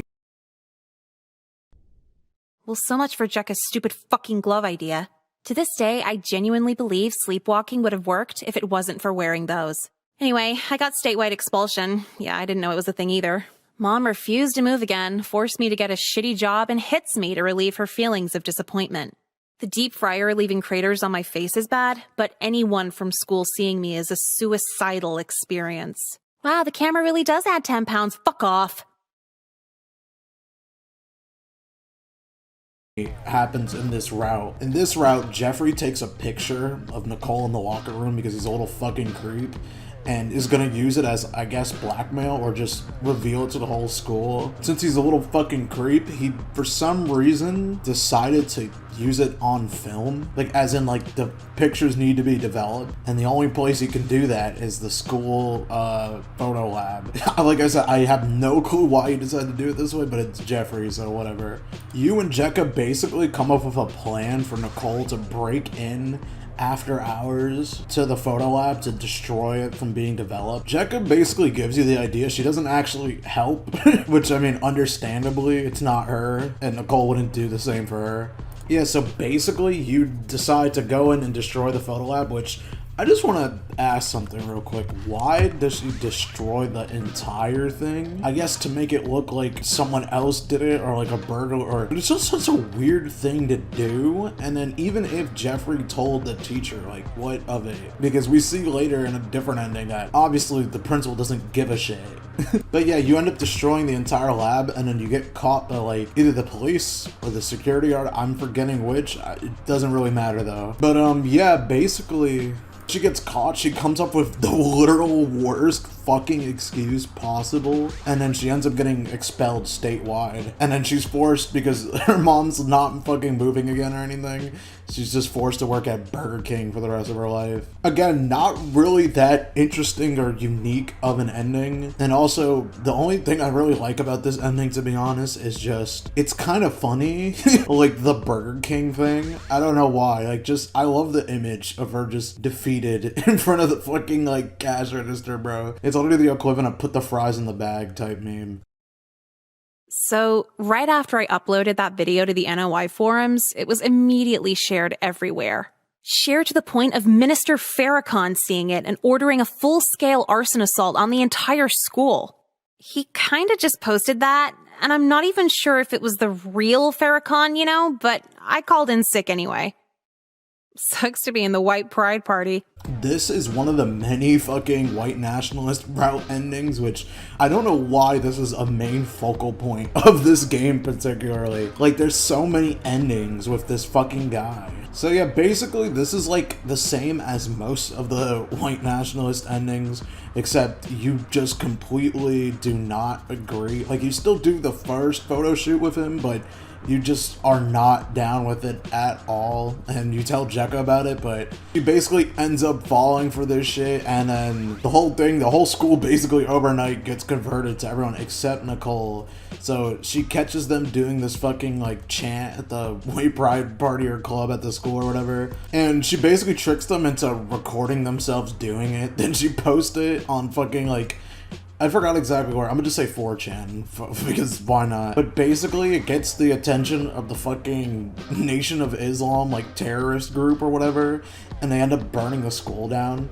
I like this ending just because it's like, I don't know, this route is just funny overall, like with just what actually happens and Nicole's like reactions to everything. This is one of the routes, which this is what is kind of lacking in some of the other games, where Nicole is actually like 100% in the right for this. Like, obviously racism bad, I don't think I need to say that, and if I do, there's a problem. And yeah, she posted to the forums, and yeah, the entire school gets burnt down. We don't see anyone or even know who made it out alive. I'm assuming this happened during the actual like school day, so yeah, we literally don't know who survived, but I mean, they kind of deserve it because they're all fucking racist. So I like the detail that Nicole actually lived in this route because she called in sick to school, which I just find funny. Okay, this ending. I thought about what Miss Lynn said for months into my first fully legal summer. The manipulation was still fun. What got harder was the escape plan. Now that I was 18, I couldn't just resort to calling older men pedophiles for dating me. I slowed down a bit. Maybe I should start a movement that makes my attitude more common, but it'd be a ton of work to promote. And that's when I learned the grand irony of being pretty. It destroys your dopamine levels. You don't want to do shit. Dudes just buy me drinks, give me things, everything. What incentive do I have to try? Is this why women make less? We don't feel like trying? Actually, I want a stat on the women who quit their small businesses. What % of them are hot? Or what if their business does really well because they're hot? I guess my point is, if our culture's ran by looks, the stats should take looks into consideration. I promise I'll have a political takeaway from my high school years. I just need the numbers. Watching your dad kill himself really fucks you up. Might actually be a contender for one of the best endings in the entire series even, and at least this game, definitely. Basically, instead of him developing the photo, you get Kyler to destroy the fucking photo lab. The reason he does this is because he's tricked into thinking that he'll be invited to a pool party, but you just do it for him to take the fall. Self-snitches by literally recording him doing the fucking destruction of the lab, and it's really funny. I love this scene. So yeah, basically in this ending, you graduate, and then when you're going on stage, you end up giving a speech, and you don't really give a speech, you just expose the entire school for all of its stupid bullshit. Yeah, so now all that this information has gone out, you basically got Miss Lynn fired, and as you're about to drop off a fucking late fee for a textbook, you run into her packing up her office, and she basically have a conversation with her about how when she was Nicole's age, she would just do all the same shit and manipulate people, but eventually it's just gonna run out and you're not gonna be able to do that shit anymore. And I like this ending just because it actually gives like Nicole some character development, and we learned that she was right, and that basically now that she's not a teenager anymore, like, it's gonna be a lot harder to get away with this shit, and she's held accountable actually for her actions this time. So that's why I just like this ending. It's just a really good ending and a great piece of writing, especially for this series when there's not really much of that, but this is one of the few times that it actually delivers. This ending is... I would have left a note, but there's only a 2-second window between staring down the barrel of a gun and dying. I'm not even mad I'm dead. Through all the news coverage that'll cry about me for a week and him for a century, it might be best for both of us they rarely get the facts straight. They'll tell you I was a sweet, innocent girl who'd never turn an entire school against the anime kid. They'll also tell you he was a twisted mastermind who didn't want to fuck fictionally tall women. So yeah, he seems cooler than me now. But try talking to him. It's actually, like, crazy shocking. Like, I mean, no shade because it's the school shooting ending, but holy fuck, I didn't think they were actually gonna like show it. Like, I mean, you don't see Jeffrey fire the gun or anything. God damn, this ending is just crazy. Basically, Nicole tricks Jeffrey into thinking that she's just as fucked up as he is, and basically she tells the whole school, and then they all make fun of him, and then basically get confronted by Jeffrey, who's all fucking edgy now, and he's wearing black and has a Punisher shirt on. And you could either just, you know, ignore him or like tell him to fuck off again, or you could actually try to like talk down and reason with him. But of course, for this ending, that doesn't happen, and yeah, you already know what happens next. I do like this ending just because of how, like I said, it's really shocking, but also at the same time, I mean, what did she expect, really? I mean, did you, like, she was already being told by him about his dad, like, being, like, a weird military guy, I'm pretty sure, and having, like, guns and shit, so I don't know what she expected to happen, but, yeah. I came to this new school with the full intention of fucking around. Life was hopeless, so sleeping with my gym teacher was just a drop in the bucket. You could say the major mistake was going home with a stranger, but honestly, most strangers are fine as long as they're not into necrophilia. The second I stepped in, he locked the door behind us, grabbing my neck and squeezing really fucking tight. The last thing I remember was the rush in his eyes while the life slipped from mine. I didn't know her that well, but tell Jekka she's cool for me. As for my family, they can fuck off and burn in hell with me. See you soon, Dad. This ending fucking sucks, bro. Basically, to sum this ending up, Nicole is just not wanting to do gym class because it's fucking stupid and she's skinny as shit anyway, so it doesn't really matter. But for some reason, she reluctantly just goes and decides to change. Your gym teacher, being one of the tag team heavyweight champions of PDF files, fucking comes in. And like he's basically just being all weird and creepy, and then you go on a date with him.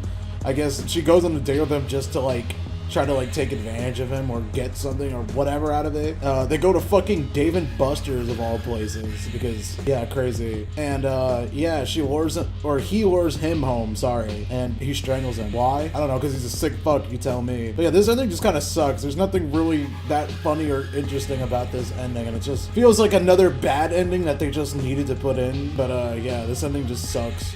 This ending... Well, guess who didn't get expelled? Mom called again and threatened with a lawsuit.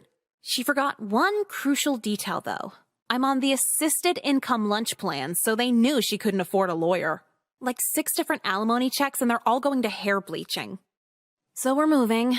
Again. Swear to God, I can never be satisfied. Not until it's too late. That's kind of funny. It's literally the, basically Crispin in this ending is like really into Nicole in this route, and he sends her a fucking dick pic. And basically you just decide as Nicole to fucking send the pic to everyone, and then everyone laughs at his dick.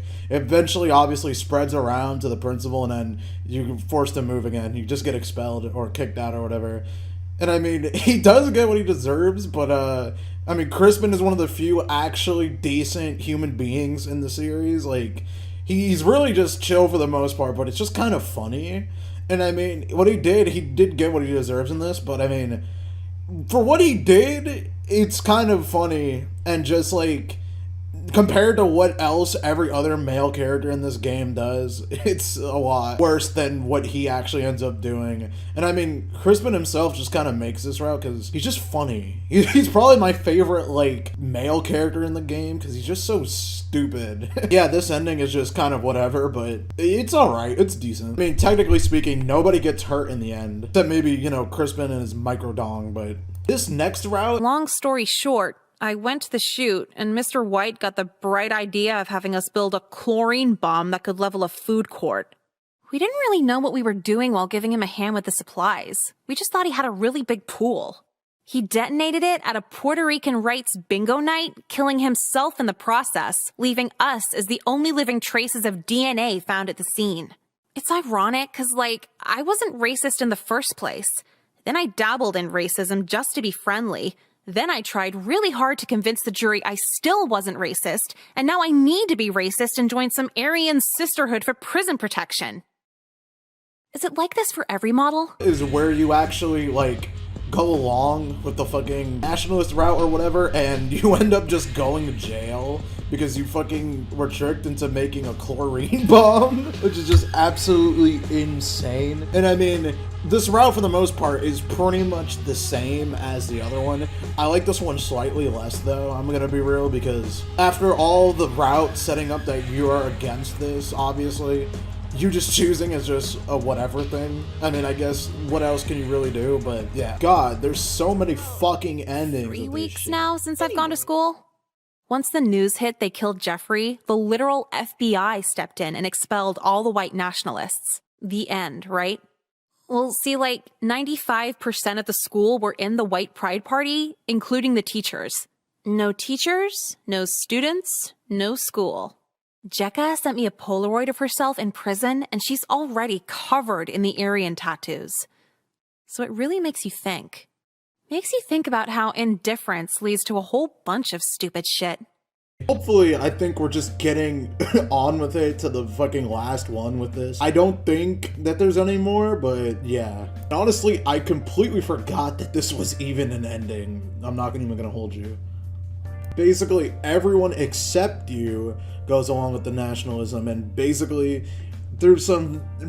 I don't even know. Basically, you just get Jeffrey killed. That's the simplest part. Like, they end up... He's in the club, but you flirt with him to try to get him to not. And basically, everyone just turns on Jeffrey and just fucking kills him. And then you get a prison letter from Jekka or whatever. I'm honestly just kind of tired of this fucking route. Why is there so many routes in this game related to this fucking character who never appears again? That's the funniest part.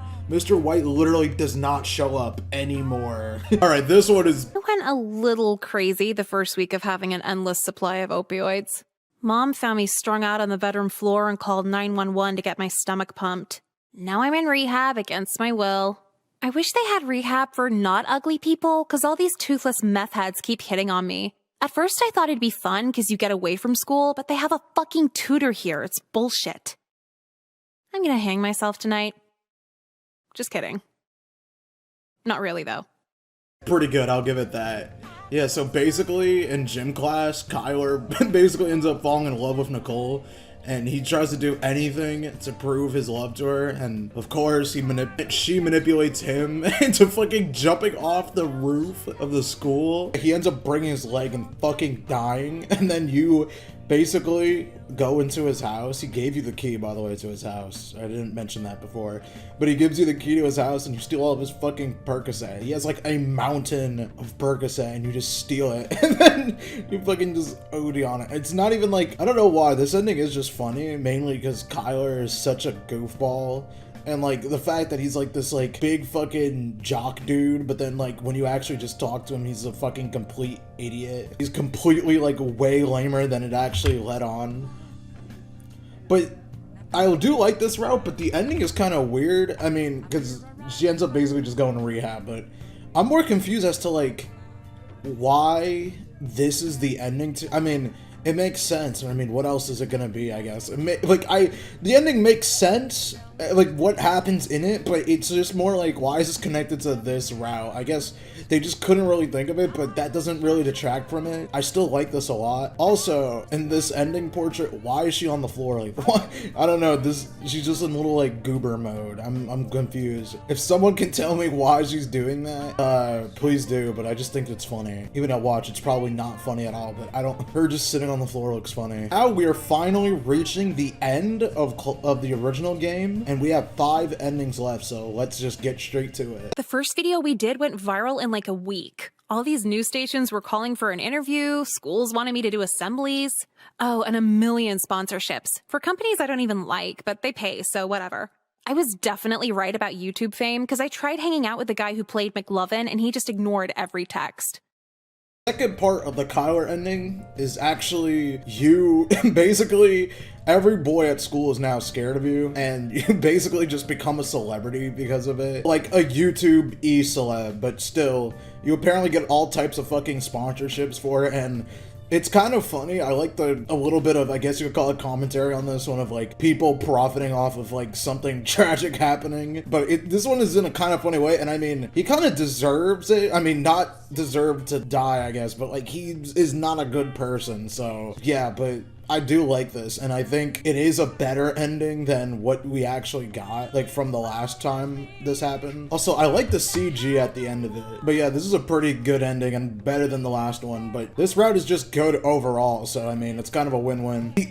So he stuck with that deal all the way to the end of graduation. I'm valedictorian for the class of '09. He was still doing all that homework even after everyone stopped caring about the suicide, which was like a month, so Jeffrey's an outlier. For my speech, I just read quotes from an AA brochure and people ate it up. Special thanks to lacrosse. Other option of this is basically you get Jeffrey, because he's scared of you, to fucking basically do all of your work for you. And obviously, because Jeffrey's a nerd, he ends up like basically carrying you through the rest of the year. And yeah, you become the valedictorian, so yeah, that's pretty good. And I like this ending. You basically, instead of doing something stupid, she actually does something smart with this newfound power and uses the forbidden jutsu of gaslight, gatekeep, girl boss, so that's pretty awesome. Going back a little bit, I probably should have mentioned this one earlier. It's been about a year since the trial. We won $500,000 in the civil suit, and I immediately dropped out and moved to LA. Dressing nice and maintaining my new expensive drug habit is cool, but the school's tax dollars paying for it is so hot. I met another Nicole while I was out here. She's kind of famous. But yeah, this is where you fucking, in the last route, you failed to actually convince the court of you getting sexually harassed. You actually do convince them that it happened. And basically, with the lawsuit money, you're rich and you just move to LA and yeah, you just live your best life. And by best life, I mean probably do a bunch of drugs and die, but that's pretty cool. Also, yeah, this ending, I like it. I just like it, and the CG for it is also pretty good. And of course, I've saved the two most tragic endings for last, because, of course. Let's just talk. What's it like to be happy? Like happy. Sure, I can have fun, think something's cool, have a good time. None of that outweighs wanting to die. Mom had me locked up in a mental ward until my 18th birthday, so I learned what crazy pills actually do to you. They don't make anyone happier, just more content with limbo. What sucks worse than killing yourself is fucking up killing yourself. You don't get to be a black and white headshot for eternity. You're just really awkward to hang out with. In that order. First they're read, then they're figured out, then they're persuaded. Some would call that wrongly manipulative, but what's the alternative? Basically any advice my mom's ever given me? Don't be mean, don't judge, be open. And yeah, sure, but that only works when men don't want to have sex with you. Be tolerant of guys who get off by choking you. No way that goes south. What's wrong with a pizza delivery boy with no career goals? When's the last time you asked your pizza man if he's a rapist? They're called warning signs, but ignoring them makes you a nice person. And one day, if you're a nice enough girl, you'll end up just like me. And just like my dad. If you're reading this, I'm dead.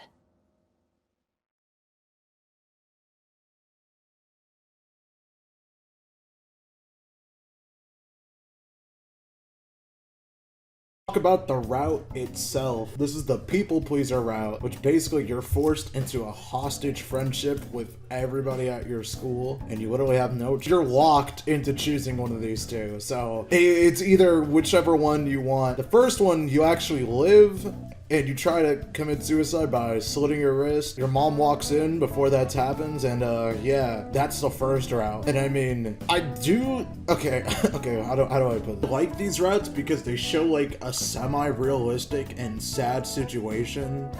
But if I had to pick which one's better, unfortunately, this one would probably be the least, or I should say lesser of the two. Not for any reason. This one just, I kind of forget about this one. I honestly don't remember this one, but I remember the one where she hangs herself way more because, I mean, How could you forget? And they're both really shocking, but it's a good route and a good ending. Even though it's kind of crazy because what we see of Nicole later, I feel like this just wouldn't happen. But I don't know if that's just me being weird. But yeah, we have finally finished the first game's ending. So we're gonna move on to the other two. And thankfully, they're way shorter, so we can move through them way quicker. But then I have to go to the flip side, so I mean, I guess fuck me. Anyways. You know, damn well we told after we got the money. I told Jekka. Jekka showed the photo to Miss Lynn. Miss Lynn informed the school board, and the school board deemed his accusation of me unreliable because he pays for sex. My mom got a call from the principal saying I'm back in school, so I'm not homeless anymore either. Everything just kinda worked out. Aside from all the trauma I got from selling my body, but whatever. Jekka was worried he'd get revenge on me because I snitched. You know, cardinal street rule. But honestly, street rules don't really exist when you're actually living on the street. Everyone's gonna have an opinion on what I did to survive. But let's see you homeless with no one to crash with. Those upper favors are gonna start sounding real convenient. Then again, you're probably not as pretty as me, so you'd only get paid for lower favors. Bend over, bitch.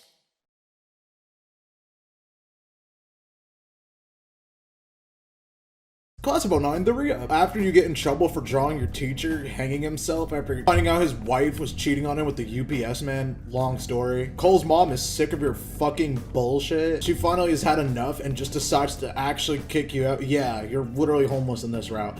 And what you have to do in this route, you have to find a job or a place to live or something. So yeah, you try a bunch of different things. You try to get a job at FYE, which, okay, thank God she gets fired or whatever, or quits, because, oh my God, we would have had Flipside early. We don't want that, bro. Basically, you run into Emily at the fucking coffee shop, and she decides to tell you about how you could whore yourself out on MySpace. Yeah, unfortunately, you do that. Thank God, if this was like Flipside, we probably would have seen this. Like, we would have seen CGs of this or something, dude, but you only hear about it, and then you run into Jekka at the diner, and you basically, like, tell her what's going on, and why you don't look that bad after being homeless for 2 weeks. But yeah, basically they let her shower and stuff after doing whatever freaky deaky shit. Yeah, okay, anyway. You try to get another client at the school library, you run into Karen, and basically after some like talk, you basically learn from her how to do a timed photo on your phone, and you end up using it to expose that your teacher is actually a fucking MySpace creep, and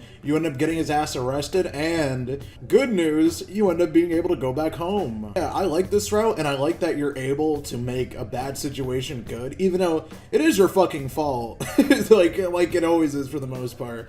But yeah, you do feel genuinely bad for Nicole in this scenario, and it's good that you actually do get to come back home and everything. So something I want to mention, actually, this game doesn't have a lot of like bad endings for Nicole specifically. It's more of her fucking up other people's lives, or just her coming out on top in the end in some fashion, which is a perfect segue into the next route. Okay, this route. We got 2 minutes into the first scene before Megan checked her phone. Honestly, I thought she wouldn't check till intermission. What an amateur. So she ran out on stage in the middle of a Romeo line, yelling out of control, and just broke down crying in front of everybody. They were taking videos, laughing. It was pretty fucking cool, actually. Then she had to go to the ER for a panic attack, and that was really fucking cool. Jekka kept asking me why I'd go through rehearsing for a whole play, even though I knew it'd end like that. Well, I had to commit to it, otherwise she was gonna see what was up. If I sent the picture as soon as I got it, she'd have time to resolve everything before the play anyway. There's no satisfaction in that. You see these movies where people kill someone for revenge, but it's like, you're gonna let them off that easy? I didn't break a single law, and this is like 10 times the payoff. She's gonna be mentally fucked for the rest of her life over this, and I just feel good about it. Now Megan's gonna end up a cat lady, 'cause any guy she dates will just remind her of me. Remind her what any girl's capable of, if you push her far enough.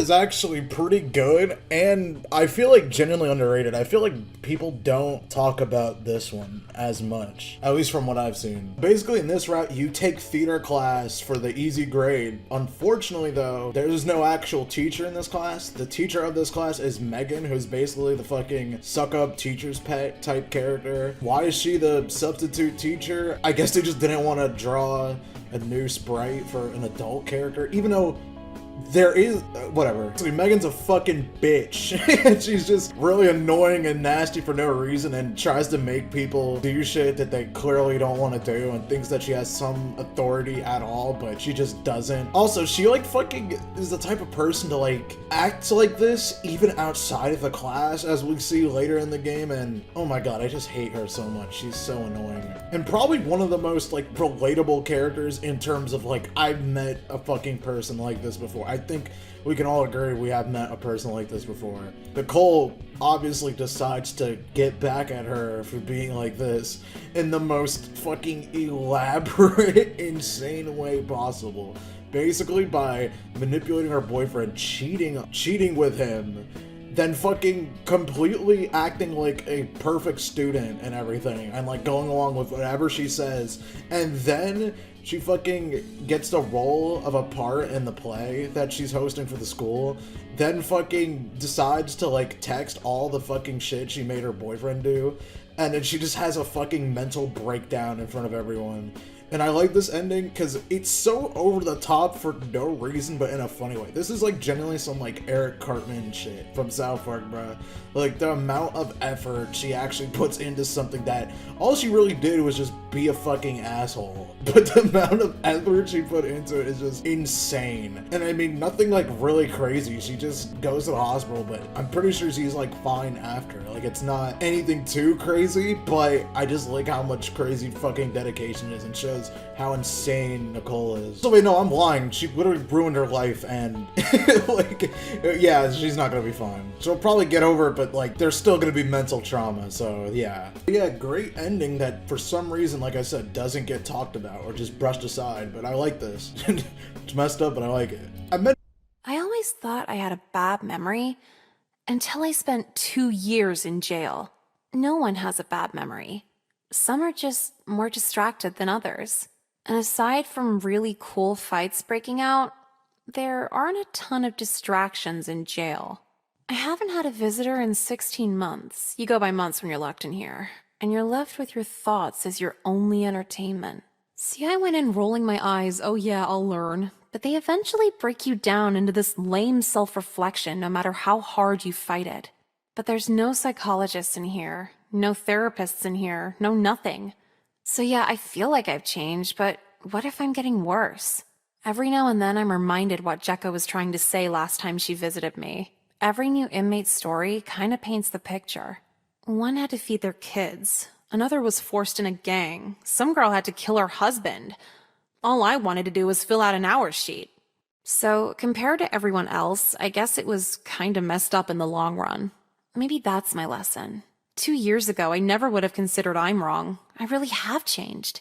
Now to just serve my time, get back in society, maybe make some new friends, and buy a gun to murder my fucking principal with. I'd shoot her in the legs first, watch her cry for mercy before I finish her off. Change feels pretty good.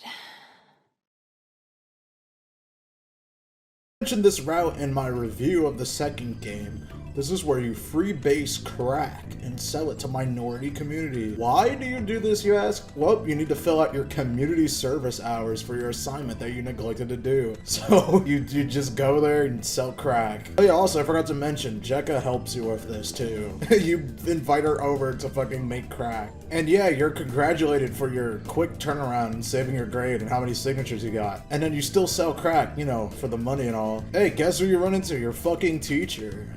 And then, yeah, this ends up happening, and then you get caught by the police, and then you go to jail. Jekka also visits you in jail, and basically just tries to talk to you and say how fucking stupid it was, what you did.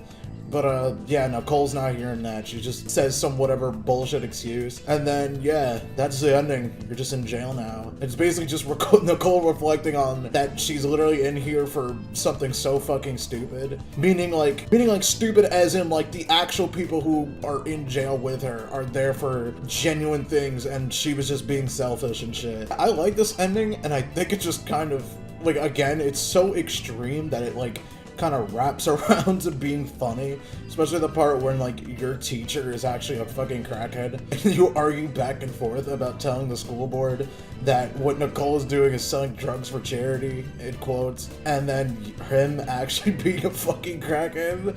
I don't know, it's kind of funny. It's not as good as the first one with Megan, but it's also pretty good. In the next route, You ever feel guilty for just wondering if you should feel guilty? She poured her heart out again and again over how she felt about me, but it's like, isn't she better off? Like, I told her it's hot she cuts herself, and I wasn't lying, but am I really the one here? Going by Jekka's bitch morality, abusing her was a good thing. Figured it out sooner than later, right? But then you gotta ask, would you rather be alone or have a hot, twisted bitch who demeans you in public but gives amazing head? These are the real questions that plague society. I wonder if it's like that for the other physically bisexual, mentally gay girls. Talking with straight guys must be so fucking weird for them. They're both worried about what girls are thinking. Both go into depressive fits when a girl won't text them back. They experience the same dating dynamics, and yet they will never bond over it. Because the guy will say, well, if you're sad and lonely, I'm here. And she'll go, I'm actually more gay than bi. And then he's like, all right, bitch, fuck you then. Guess you don't know how it feels. I'm not saying I've seen it, but it's totally possible. Did I have a moral with this? Fuck. Ari comes out to you about being gay, and then you decide to actually date Ari, and basically, you know, Nicole being Nicole basically manipulates and abuses her and blah, blah, blah, blah, blah. Then Ari comes to realize and finally fesses up and is like, hey, yo, I'm not gonna take this shit anymore.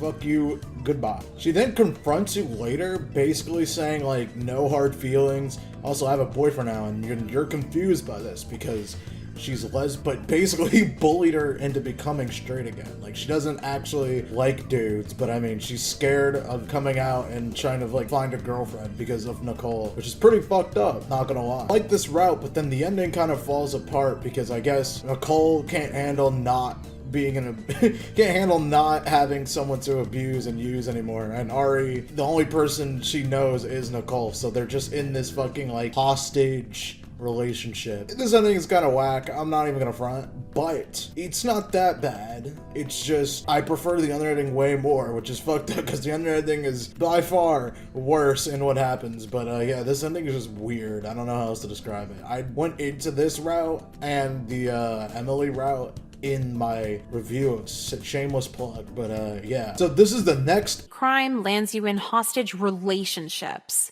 So after her house burned down, it went from everyone in school hating me to everyone in school threatening to kill me. And I only had one option out. I've had to date Ari for the last 2 months so far, so they wouldn't think it was my fault. And I gotta keep this up for another 6 and hope she doesn't figure the charade out before graduation. She's really, really, really, really fucking annoying, too. Do you want to watch Heroes? No, I don't want to watch fucking Heroes. Heroes sucks. Jekka's the only person who's in on it, and every day, see, there's homophobia here, but them burning your house down for being gay doesn't prove anything, okay? Obama's literally the president now. If a plane crashes, does that make 99.9% of the rest of airplanes unsafe? Yeah, that's what I thought. If it's so bad, she can move to Brooklyn, or wherever annoying people live after they graduate. ending, continuing off the Ari route. Basically, you deny and just choose to like accept her being gay, but you don't date her this time. Word gets out about this, and everyone in the school assumes that you are against Ari being gay because, of course, yes. Basically, your only option out of this scenario is to fill out a sheet basically apologizing to Ari. Nicole doesn't want to do this because she literally did nothing wrong in this situation. But apparently the school has a fucking straight club, which is wild to say the least. And of course it's filled with Jeffrey, Kyler, and the fucking PDF gym teacher. After getting riled up and like feeling bad for Nicole, even though she did not want their sympathy like at all, even a little bit, they get the fucking idea to burn Ari's fucking house down. You and Jekka basically have to convince Ari to like get the fuck out of her house, or else she'll be burnt to a fucking crisp. And yeah, I think I like this ending way more. It's still like kind of whatever. If it was just the house burning down and that was it, it'd be good. But then they also force in the still that now because of this, she's in a toxic relationship with Ari still, as I guess repentance or to make up for it, but I don't know. Still kind of whatever. I like the routes, but it's just still, I don't know, the ending is just weird. Okay, so basically in this, Like, really fucking weird. Like, everyone doubles down till they're eventually Hitler weird. Honestly, I just thought the school board would get her fired or something. Did not plan on the owner of a kosher deli listening in on it and calling the ADL afterward. Thanks for the heads up, Mom. Everyone involved had to go to court. Everyone. I took the stand like, I'm a kid, what do I know? And that didn't work so well. What worked better was calling the McDonald's hash browns latkes and saying uncircumcised men are disgusting, because they are. Then I was in the clear, and they went through all of Miss Ames' past, and this bitch was fucked up. In college, her thesis paper was about how interracial relationships were misogynistic against white women. You can't make this shit up. The school itself was a problem too, because every guy watches South Park, and Jew's been like the #1 insult for the last 10 years. So now Principal Lynn has a mountain of paperwork. Miss Ames is losing her teaching license, and me? I've never been more satisfied. ending, you're sent to remedial classes after purposely acting out and getting sent there just to get away from the other teachers because it's way easier. This route, you expose your teacher, like your remedial English teacher, for being a fucking racist because she hates rap music. So basically, you compare modern rap music. Nicole decides to fucking replace the words of Mein Kampf with fucking rap and like rap music, and like that's it. She just changes all the fucking words, dude.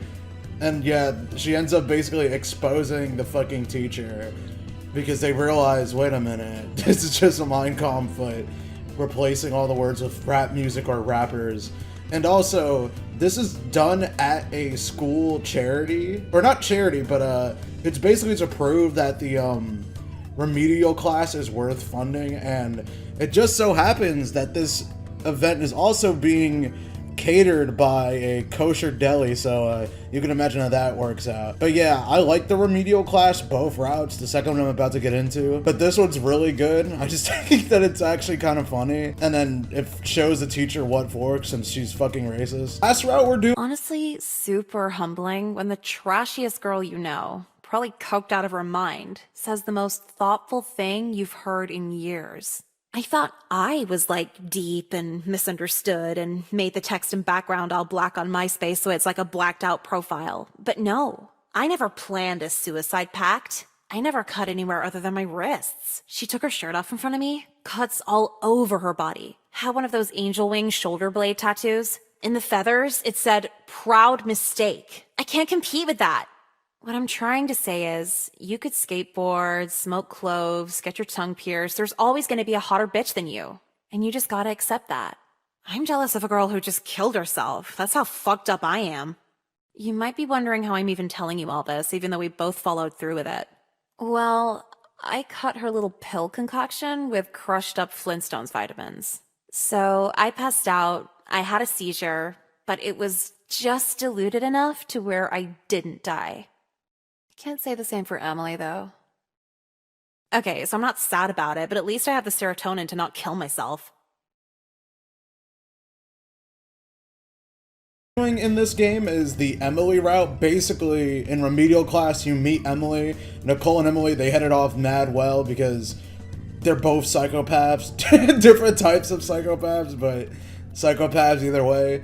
I really like this route just because Emily herself is just a fun character and she's just fucking insane. So insane that the main ending of this is basically you decide to show the teacher that pretentious modern poetry is by fucking killing yourselves in front of the class, or attempting to. Nicole didn't actually kill herself. She didn't drink the concoction, or no, she did, but she didn't like mix all the fucking drugs or whatever in it all the way, and only Emily is the one that ends up dying. And yeah, this ending is crazy because I was not expecting this, but at the same time, I like this ending, but it is sad just seeing Emily go, and especially because, I mean, she is involved with the other route where you have to be a MySpace whore, but it's not really the focal point of that. This is the only route where you actually, like, get the most of her, and it's, like, kind of sucks because Ari gets 2 routes, and I mean, nothing against her, but I like Emily better. Yeah, we finished re-up.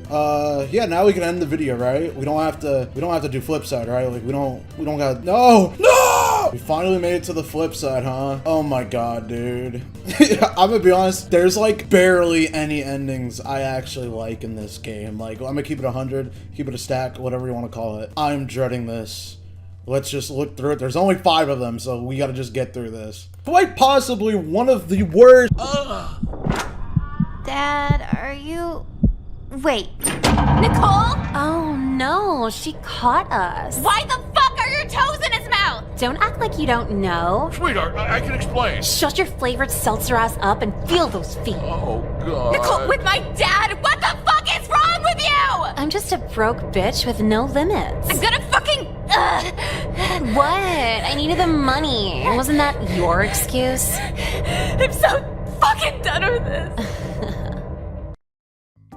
If not the worst ending in the entire series up until this point, unless they make a new game. We got the route where Jekka becomes a fucking foot whore, and then Nicole eventually finds out, and then she gets jealous because, of course, she's such a fucking bitch. And then you walk in on Nicole foot fucking your father, and then, yeah, you OD and die. Great ending. Why would they do this? I hate this ending so much. I had a breakdown over it in my fucking review of this game. I hate this. I hate this. An equally as baffling ending is the fucking one where you get a job instead of being a fucking foot whore, and then work at FYE, but then it turns out that you're not getting your paycheck. You and Kelly aren't getting your paycheck, and then you find out that basically you have to fucking try to go to the other FYE, which is actually a porn store, into the pedo counselor who works there for some reason this time, and then he gives you a fucking riddle, and then the riddle is to like some abandoned mall, and there's a porn warehouse,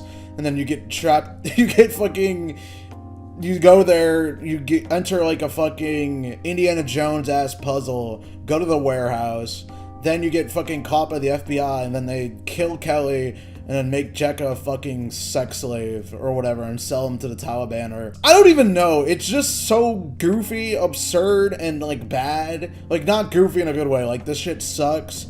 It's nonsensical. Like, it feels like genuinely an AI wrote this. And like, even for this game, with all the shit we've seen so far, it's more just like, why is this so like weird? I don't know, it's just off. Anyways, this ending sucks ass.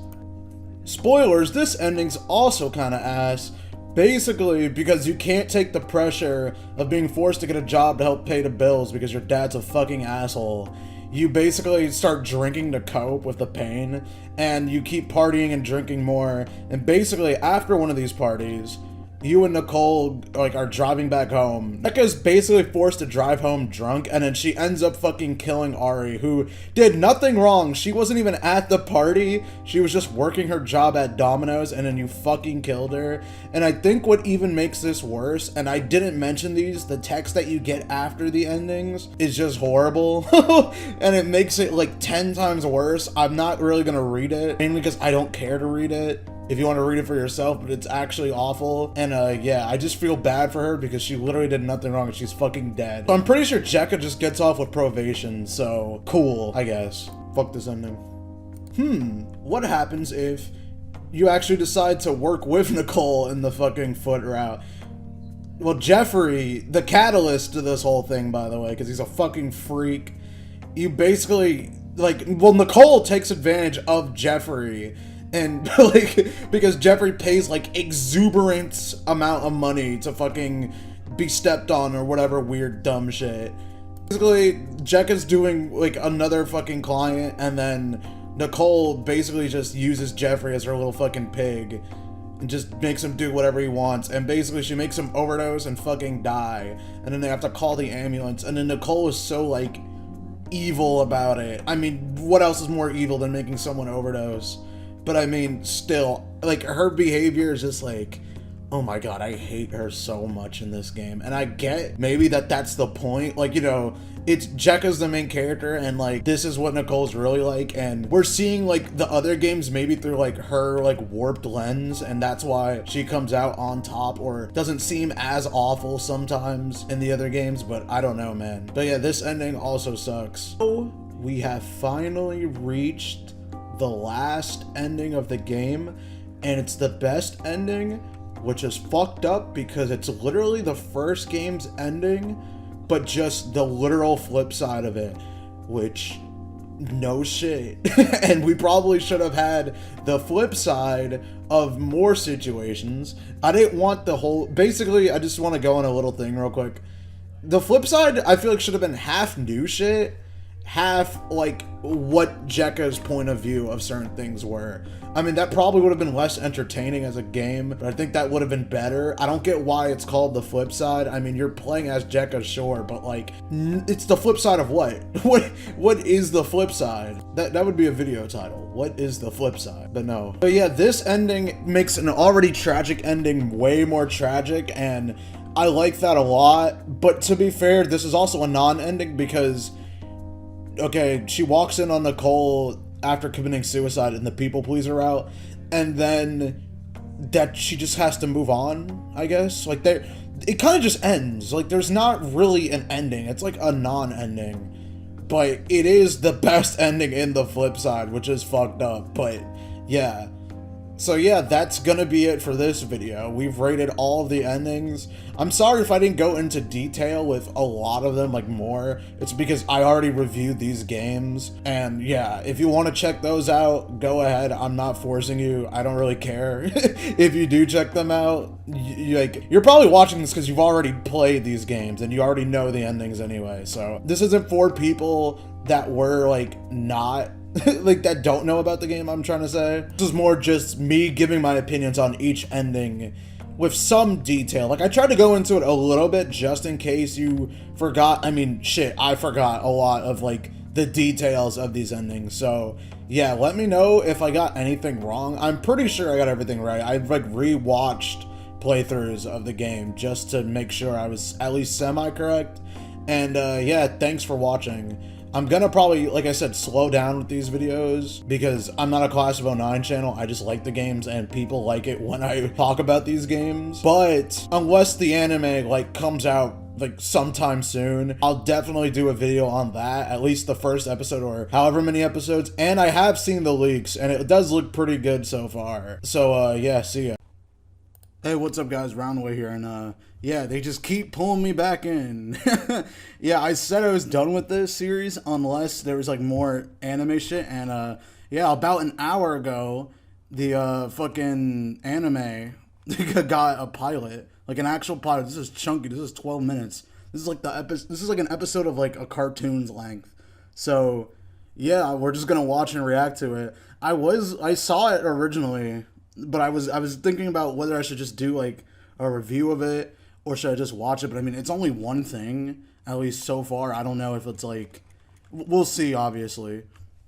But yeah, so like if there's more episodes coming out sometime soon, I'll react to those.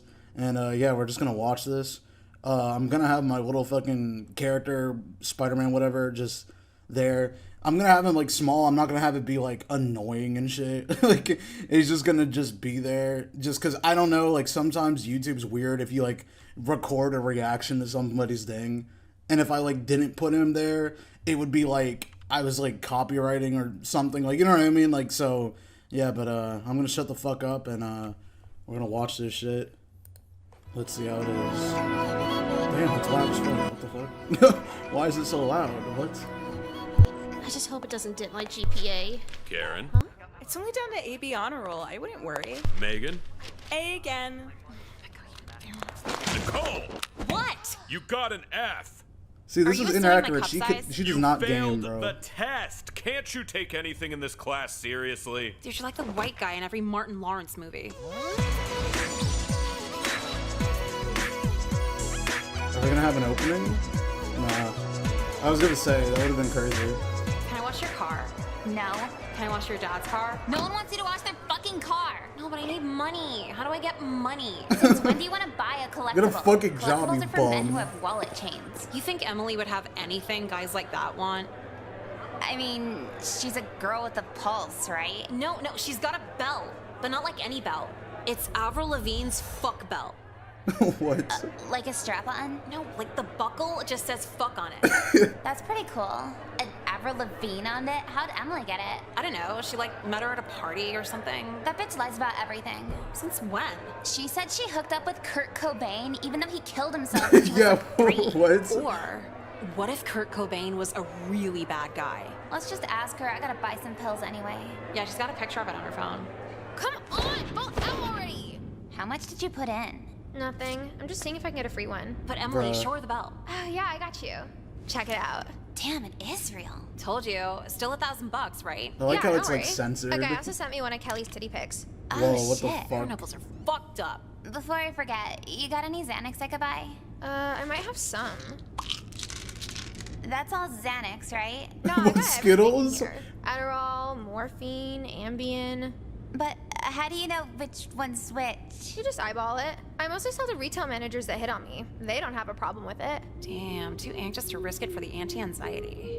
That's okay. I could fill the void with something else. Also, she looks different than that, what was it, for the trailer of the game. McDonald's owns Chipotle. See behind me, give away. Bruh. McDonald's owns Chipotle. It took forever. Do you know who really owns this place? How does it feel supporting McDonald's? Was I not supposed to do that? Read the news. This cute little Mexican grill is puppeteered by McDonald's corporate. Enjoy your cilantro dipped McNuggets. Oh my god, bro. I thought I escaped you. I thought I was free. Do you know who really owns this place? Fuck off! Burrito? Yeah, burrito. Black or brown beans? Brown beans, What kind of meat? extra chicken. Extra chicken? Yeah, axila chicken. I didn't know you spoke Spanish. There's a cultured being here. Why do people like this place so much? Because it's literally amazing. God, I'm starving.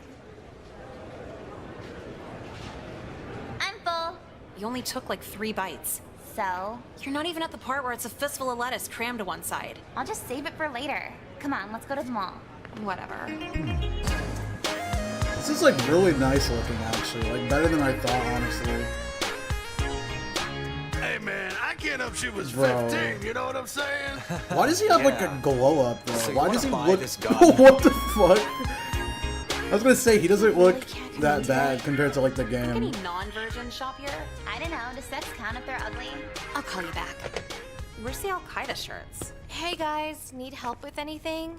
Like mentally? Oh, sorry, you can't eat that in here. What's gonna happen? I don't know, store policy. Well, what the fuck am I supposed to do with this? Just finish it at Chipotle. So you Ari expect me works to here finish all now. this in one sitting? I'm not some fat country-bred bitch with built-in water wings. Okay, I didn't say all Calm that. down, Told you they bro. wouldn't let you bring it in. What are you doing? What's it look like? You can't smoke in here either. What kind of emo plantation is this? Yeah, that's Okay, let's go. crazy. What the This is fuck? discrimination. Don't think you heard the last of me, bitch. You're Why white. is my manager never here? Hey, little Miss Creature, nice to meet you. Shall we start a war? Come on, everybody needs Percocet. Well, I Also, do I manage hope a this Walden music doesn't Books. get me copyrighted, bro. Exactly. You're not Please. fucking anytime soon. Okay, deal. But only because you're really pretty. Yeah, I know. So $20 then? Do you have any Japanese Pokemon Oh my god, cards? it's Kid, him. I'm kind of in the middle of something. So, no Japanese Pokemon cards? You want your V card in Japanese too? I hope I find my dog. Jesus Christ, I'm looking Kyler? at Craigslist gigs just to buy a belt. Would the Craigslist killer still kill me if he was gay? I hope he's gay. Oh, my dog's dead. Cool. What? We need you to come in tomorrow. I'm just kind of fucked up. But tomorrow's my day off. Oh. Fuck. Ari, are you still up? No, just dreaming. Okay, what about a gum rental business? Why would you rent gum? How do you return that? Exactly. So you end up charging them more than if they bought their own gum. Might What? need some work. Yeah, I need some work. How the hell did you make $1,000 without committing a felony? Why does every art store smell like a hospital with crayons? Oh yeah, wait, what if I drew caricatures for people? Bitch, you can't even draw. I could learn. Drawing's only hard if you're some fucking loser who works at a place like this. Bring that up for me. She has Tourette's. Working Saturday. How could this get worse? Burrito won't drop it! Fuck Hot Topic! Burrito won't drop it! Fuck Hot Topic! Are you serious? Should've thought twice before denying us human rights. Human rights? Because you can't eat Chipotle in here? That's just like $7, and you expect me to throw it out? That's less than the poster you made to complain about it. Were these really imported all the way from Italy? Bitch, hell yeah, and the flavor Oh my of god, child she's labor. so stupid. Oh, damn, you broke it, you bought it. Hold on, were these just made with the dough balls Bertucci's gives kids to play with? No. Hey, that's where our dough went. Fuck. So many like-minded people who shop here. I walk around my house, that's exercise. Sorry there's so much. No, it's okay. This is taking forever. With an eating disorder here, I'm out here. What the fuck? The background people that'll be are just saying 483.57. nonsense. 483? Oh, I left my pants in my other wallet. Sorry. What the fuck? Next. Wait, what? Did he just... Okay. My manager's gonna kill me. Okay, did I do good? No, You did no, awesome. no. Get away, please. If I see any of that flip side shit here, bro, you don't understand. I'm turning this shit off right now. Here's your reward. Oh. And this is definitely you? Okay. Bro, I was about to have a heart attack. What if I sold crushed up aspirin and called it cocaine? Wouldn't smell the same. If I told on Coach Colby, how much would the settlement be? Bitch, get a fucking job! Protesting's a job. Well, you haven't heard what I have planned for next week. Lay it on me. Let's just say Hot Topic's gonna be in a sticky What are they situation. watching? Wait, what? Wait, what do you mean by that? So you got the 1,000? Yeah, Emily, are you sure the belt's worth 1,000? Like, how many people would actually buy that? How about 500? I don't think so. Tons of people are hitting me up for this. Fuck, well, what if I, like, worked in exchange for it? By doing what? I could try pills for you to see if anyone sells you bad shit. What do you think my customers are for? Damn it. Okay, chill out. I might have a guy who could pay you for something. I am not sucking dick. No, it's for his business. They didn't stop you I'm before. listening. Do they have septuple XL? Man, you are one hot 16-year-old. Oh, nah, What? Sorry, please. 17? Sir, what are you doing here? I'm here for the Miners Welcome speed dating event. The what? Boycott Hot Topic. They do this weekly. Bro, Never shopping here again. no. And just wait for my big finish tomorrow. 200 syrup balloons. No one will ever shop here again. I gotta come in again tomorrow? Yeah, that bitch keeps screwing the store up. What else you got going on? Shaving?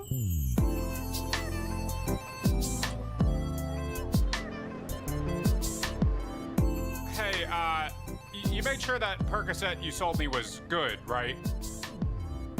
Like, what do you mean, good? Like, was that actually what it was? Yeah, I tested I hope myself. the Hat Man appears in Oh, this. okay. Not like this So episode, is just a in side general. effect of that taking a meat mallet and beating the shit out of your daughter for watching Glee? What? I don't have a daughter. I wouldn't know. Today, they're gonna think twice about eater discrimination. I'm so confused. Why does Jekka care so much? This is the most she's cared about, like, Sweet dreams. anything. Wait. My syrup balloons! Miss, we need to escort you from the premises. What the fuck? How'd you know they were there? Wow, my manager actually helped for once. Nicole, what are you... Fuck. Sorry, Emmeline, you're a manager. Let's go. I should have never told you that! Sign me up for a belt! She'll get over it. I mean, this is what Nicole would do, to be honest. I love how she still has those fucking ugly ass sneakers. So, You can still go to Spencer's. You got me molested by a mall cop. I'm not talking to you. Oh, I'm sure it wasn't that bad. Is this gonna be like the last 30 minutes of a rom-com where I have to actually do something to fix this? I'll let you wear it every other weekend. Wire Chipotle. Wire the Chipotle. There you are. I got a bone to pick with you. What the fuck? That naked photo you gave me wasn't even of you. I demand restitution. Are you demanding my body? Did the nipples throw it off? So it is true. If you don't make good, I'm gonna tell the police you. Okay, where are you then? He's dead. You wanna go to Bertucci's and tip shitty? Yeah, sounds fun. Wait, what? The tray pack? Wait, what? Wait. What's on... Wait, okay. Is there a new game or something on Steam?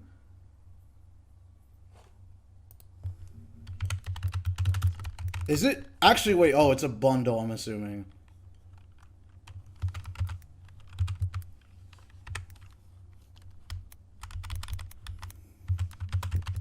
Let me just... Oh, it is just a collection. Okay. Honestly, yeah, no, that was pretty good. That was like pretty good. Wait, there's still more of it, but I like. Whoa, wait, whoa. Okay, I think I just saw something I shouldn't have. Okay, but yeah, no, that was actually really good. It was funnier than like honestly the games. I think this works better as like a series rather than a visual novel game. I mean, I get that like. You couldn't just be like, yeah, I'm gonna just make an anime like this, like, off the rip, but, like, it just works better because, like, it's a very dialogue thing based anyway, like, or dialogue based thing. Whoa, I cannot talk. It's very dialogue heavy, so it makes more sense for it to be, like, a YouTube series or, like, whatever this is, an anime. I don't know. This is a pilot, so I don't know if, like, this is going to be on some, like, actual thing, like Has Been Hotel, where it's, like... You know, I think that's on, like, Amazon or something. This would probably be on... I could see this being on, like, Amazon or, like, something like that. But, yeah, it's pretty good. But let's watch the last bit because he's fucking dead. And then let's just see. Okay. What did she even do to him? That's... Wait, I'm confused because she, like, pushed him. Did she push him into the thing? But, like, why is he bleeding so much? He's, like, fucking dead. Look at how much blood there is. Why?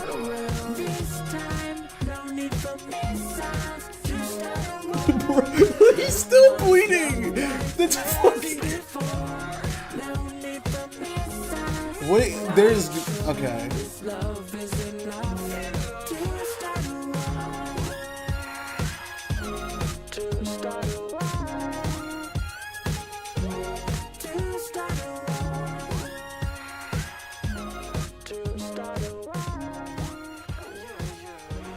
There's... Well, yeah, I guess that's it for this video. See you guys later. I'll probably talk about this more because I want to rewatch this and actually, you know, get more of my, like, genuine, like, you know what I mean? Like, actually look at it more in depth because I was just kind of, like, reacting. I didn't want to talk too much. I'm sorry if, like, I was just, like, kind of not talking that much because I wanted to actually, like, hear the jokes and shit because, like, you know, this series, like, you gotta, like, listen to it. It's not, like, something you could just talk over, because they're already talking over it. So, you know what I mean? Like, they'll talk over you, you'll talk over them, but, yeah, see ya. Okay, by the time I'm recording this, the Class of '09 anime has been out for, like, what, probably, like, 2 days now? I don't know, or whenever I decide to upload this. Now I'm gonna give it a proper review. I already reacted to it, if you want to watch that, but, yeah. So, obviously, this was the anime that was promised with the Kickstarter, and they met their goal. So now we have this anime pilot. It's roughly 12 minutes, which is actually way longer than I thought. I low-key thought this was gonna be way shorter for some reason, but, yeah. That's like a full cartoons episode worth, by the way, just for reference. And yeah, I still don't know what exactly this is. Like, I don't know if this is going to be a series or like if they're gonna kickstart more episodes or like what exactly is this gonna be just on YouTube or like is this a pilot to get like picked up by like another network or platform or something like Amazon? I'm not sure, but this all started with the animated short that they just made to like, I'm pretty sure it was just an advertisement for the games. Like you could just look it up on YouTube. It's literally on the creator's channel and it's still like there. It's like It's not even like a few minutes long. It's like a couple seconds at most. Yeah, if you're somehow watching this and you don't know, Class of '09 is a series of edgy anti-visual novel games. Basically, it just subverts what you would think a normal like anime visual novel is. It just talks about how like shitty high school was in like the 2000s and shit. Pretty funny, just ignore the third game. And I also reviewed all three of them if you're interested. I guess without an introduction, let's just get into it. I'm just gonna talk about the things I really liked about this and then go into like the more negative things, because I do think this is a pretty good pilot. There are some things that are a little weird or like not that good about it, but I do genuinely think for like a pilot, it's way better than what I was anticipating at least. Some people, however, I've seen, they don't really like this that much. I haven't really seen other people's reviews because when I do a review, I personally just like to have my own opinion, and then I watch other people's reviews later, if anything, and then maybe I might change like my opinion on certain things after seeing other people's reviews, but this is just me right now. So first things first, I think it really goes without mentioning at this point. I mentioned it in every one of these videos. The voice acting in this game, or I guess anime, I'm sorry. I'm used to saying that this is a game, is really great. Obviously, we got like professional voice actors in this. This is like, it's almost everybody. Actually, I think it is everybody. I don't think there's a single character that's featured in this, at least, that hasn't had their original voices back, but I can't be too sure. Let me know if I made a mistake on that part, but I think everyone should be here. And yeah, obviously, it's the best part about the original game series too, because like, honestly, Class of '09, we like Class of '09, but we can all admit that like, if the voice acting wasn't as good as it is, and like how convincing they can like perform, I don't think it would be nearly as popular. You know what I mean? Like, they kind of make the game. The game is built on how good the voice acting is. And this anime, it definitely carries it too. But along with it just being animated this time, because, you know, the characters, they don't even have, like, sprites, like, that are unique in the games. They just have, like, the same exact sprite with the same pose and different outfits with different facial expressions. So, like, you know what I mean? Like, seeing them actually here, like, move around and shit is good. And speaking of which, the animation's actually pretty good, too. I mean, it's not anything, like, super crazy, but it's better than I thought. I thought it was gonna be a lot of just, like, zooming in on characters' heads when they talk, but, like, you actually get to see them, like, move while they're talking, which is nice. Yeah, I also like their designs a lot. Like, they just look good in this art style. I low-key, I don't know, this is gonna sound mad stupid, so just bear with me. I like them how they look here better, because, well, obviously, but how they look in the game always just weirded me out. I don't know, because, like, I know that's the point, but, like, they always had this weird blend of, like, realistic, but, like, anime-ified. It just looks weird. I don't know, like, it weirds and creeps me out a little bit in the games. Like, it's not a big deal in the games, like, I don't really care, but, like, something about it. I don't know if there's, and maybe just the way they don't like change or anything. They're just like static and like, I don't know. They're like slightly realistic, but like not. Like, it looks like they're like a filter. Like, if you would like something on your phone, you would just have like a camera filter or something. Like, I don't know. Like, they have like realistic looking like body proportions and shit, but they just have like weird anime features. I don't know if I'm just crazy. I probably am, but yeah. Overall, I think this just leads to it being like better paced than like most Class of '09. Like, in the games, most of the scenarios, it just feels better paced and like dialogue's way more snappy. Or I guess the dialogue's always been snappy, but like it feels more snappy because there's not like a pause to wait for the next line to happen. I don't know why, but some characters got redesigns in this. Like Karen, for instance, looks different slightly. Emily has had her third fucking redesign in this. Like, she looks different in the games, then the first animated short they did, then this. I like this one probably second. The one I like the least is the original animated short, and then the game is probably the best looking one. I don't know, I just I like that one better, and I think it's one of the actual few ones that I think I like better in like the original game than this one for some reason. Also, Ari looks slightly different. I don't know if it's just me. I think I'm just losing it again. It's per usual with Class of '09. I think the humor in this is really good. There's a lot of funny jokes I like the start of it where like it's the whole catalyst of the plot, but like Nicole's talking about the fuck belt and Jekka thinks it's a fucking strap on, but like no, it's literally just a belt, like a Banff belt, but it just says fuck. on it, and I don't know, I think that's just really funny. Like the Chipotle scene where like Nicole's just like, she puts on the little fucking Spanish accent or whatever, the fucking, with the more chicken thing. And then also the fact that the Chipotle worker is literally just like Nicole but Mexican. Like, I don't know, it's just like funny. I don't think they did that on purpose, but it's probably just because they don't have like a budget, but they just reuse that model, and it's like, I could just tell immediately. Also, this scene, I don't know, maybe I'm just also thinking too deep into it, but it's kind of a callback to that one joke where they're like, in 25 years, you're gonna be working at a Chipotle, but you're gonna be like, at least we're still not in school, or something like that. It's like one of those things, and I just think it's funny. I don't think it's a callback to that joke, but it would be funny. Also, Emily like banging on the vending machine for literally no reason, just trying to see if she could get like anything out of it for free. And also when she's like giving Jekka the pills, and it's just a whole bottle filled of shit, and there's just M&Ms in there. Also, Jeffrey, like at the end where Nicole just like pushes him into like the steel fucking thing, and then he's just on the ground bleeding, and it's like panning out, and he's just like, the pool of blood is just getting bigger and bigger. Like, he's dead, bro. Good. So we can't forget Kyler's little like cameos of him just like talking about his dog or whatever, like, and it's just, you just hear his voice like echoey in the background, and I just find it funny because you could clearly tell it's him. And also he's in one of the shots, like he's just like a background character, but it's just funny. I cannot wait to see him and like Crispin fucking just do whatever the fuck. I'm surprised Crispin wasn't in this. I don't know, like, I mean, I don't think he would make sense in this, but it would be funny if he just showed up. Okay, and I guess one more, I like it too when like they're just like talking and Nicole's complaining about like wanting a job and needing money and shit, and then Jekka's just like, get a fucking job. These are basically all the positives I have. Now we're gonna get into the negatives. Again, like, I don't think this is that bad.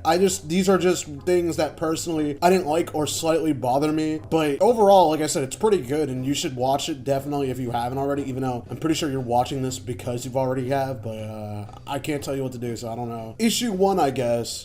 This is like a pilot, but it doesn't do a good job of telling people like who these characters are if you haven't watched, or I mean, I guess played Class of 09 previously, which, I mean, to be fair, this is mainly an anime for people who like are into Class of 09. It's not like a continuation or a sequel. It's just in its own thing in the universe or whatever the fuck, but it's still weird. Like, I have a friend who's like, I've been getting them into this slowly, and they haven't played the games yet, but I was just like, oh yeah, like, they wanted to watch this because I told them there was an anime coming out, and yeah, we were talking about it, and he liked it still, but it was just more like confusing. And this is what I was telling him. I was like, yeah, I had to kind of explain to him who like each character was and everything, and I don't expect him to go into the full like, you know, Nicole backstory from like the beginning of the first game or anything, but like they should do something more to like tell who the characters are or something. It just kind of happens and they just do things and you don't know like why. But I mean, for me and you, we don't like, it doesn't matter for us. I'm just saying for people who haven't. And also, this plot is kind of like all over the place.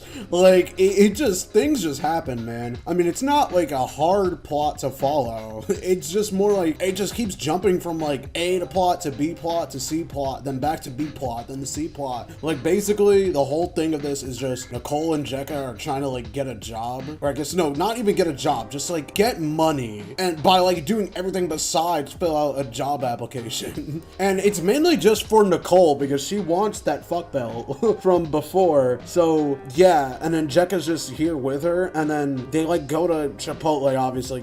They go to Hot Topic. The main thing is that they can't like eat or smoke in the Hot Topic, and Jekka gets like really upset about this for some reason, and then she starts to like try to boycott fucking Hot Topic. Basically just ends up bullying Ari, who works at Hot Topic in this show. And then like it cuts to Ari like being stressed out about working at Hot Topic because they're like really busy and shit, but like it's more just like weird that Jekka also is like this upset about it and willing like to try to like ruin it, like Ari's job because she told him that she couldn't eat. This is like a Nicole thing. I don't know, Nicole and Jekka are like swapped in this. Like Nicole is weirdly passive, at least more so than usual, and then like Jekka is like on the warpath, which is weird because that's just, like I said, Nicole should be doing this, so I don't know why it's like that, but it just keeps cutting to these like random like things, which is like, it's just weird. And it's like, it should just be a straightforward plot. Like it's so many things happening in like the span of 12 minutes.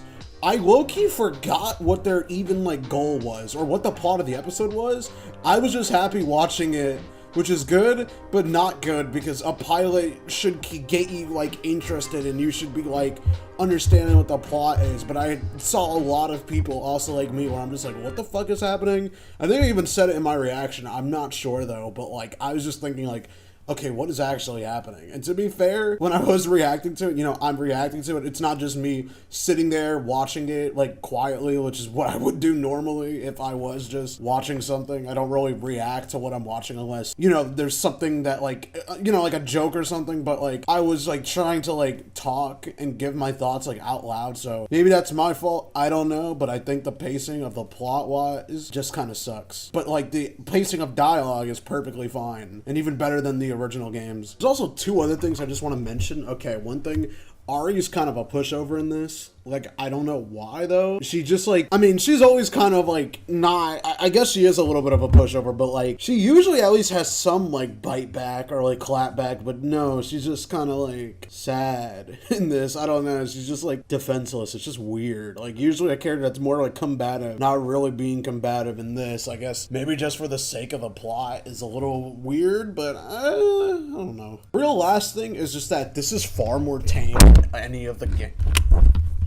Fucking hell, man. What the fuck? Anyways, this is far more tamer than any of the games, like by a long shot. I don't know why exactly this is. Maybe this is just because, you know, it's a pilot. They want to like save the bigger, more crazier, controversial shit for like when they're guaranteed to like, you know, get more episodes or something, or maybe just to fit it on YouTube. But I mean, there's shit like Hell of a Boss and like stuff like that that's way more, I think it even goes even further sometimes than the actual games themselves a little bit that's on YouTube, but I have no idea. Not that this really detracts from it. I'm just stating it. Like, I've just noticed that, like, this is surprisingly tame for Class of '09, but, yeah, that's gonna be it for this video. Just a quick little review. There's no, like, in-depth analysis. When there's more episodes, I'll definitely review them. I don't know if you guys would want that. If you would let me know, it'd be nice if, like, what do you want me to do? Should I just review, like, a bunch of episodes at once if, like, more come out? Or, like, just do them one at a time? I think I might just do it one at a time because, like, who knows if we're getting more episodes, like, anytime. Probably not. We're probably not gonna get another episode till, like, next year sometime, which is, like, not that far away in retrospect, but yeah, see ya.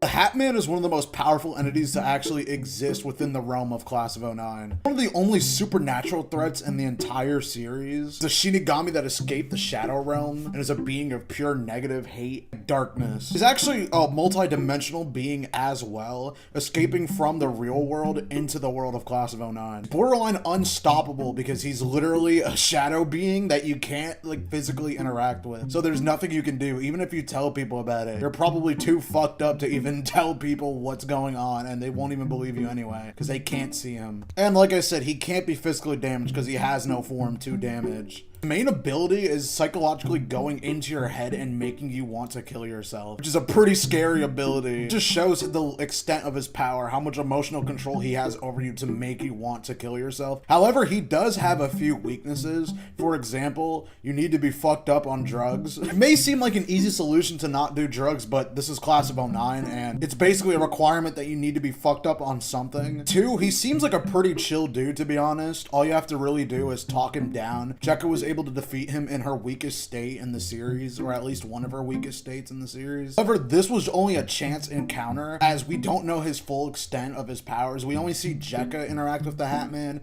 We have not seen other characters interact with the Hat Man, if they have their own Hat Men, or if he's just one shared being that exists within the minds of all the characters. We have no idea the true scope of his power, and we don't know even if they are separate entities. Maybe one person's Hat Man is worse than the other, so we really can't tell. And it may not be as easy of an encounter as Jekka had. Who knows, maybe Hatman is still working. Maybe he's the reason why some of the endings happened. Who knows? Despite how it might seem on the offset, Jeffrey is actually one of the most powerful characters in the entire canon of Class of 09. Instead of choosing an all-around build, he went for more of a glass cannon sort of build, basically significantly lowering his health value, instead going for more attack power and for more intelligence points. Also has some crazy feats going on in the series and some pretty powerful abilities. His biggest and most obvious feats have to come from the fact that he has the school shooter route and the Class of 09 animated short, like the very first one. It's also shown that he is like very physically strong, at least, or at least stronger than he's lets on, because he was able to carry a gun, which it's not a pistol. We can clearly see by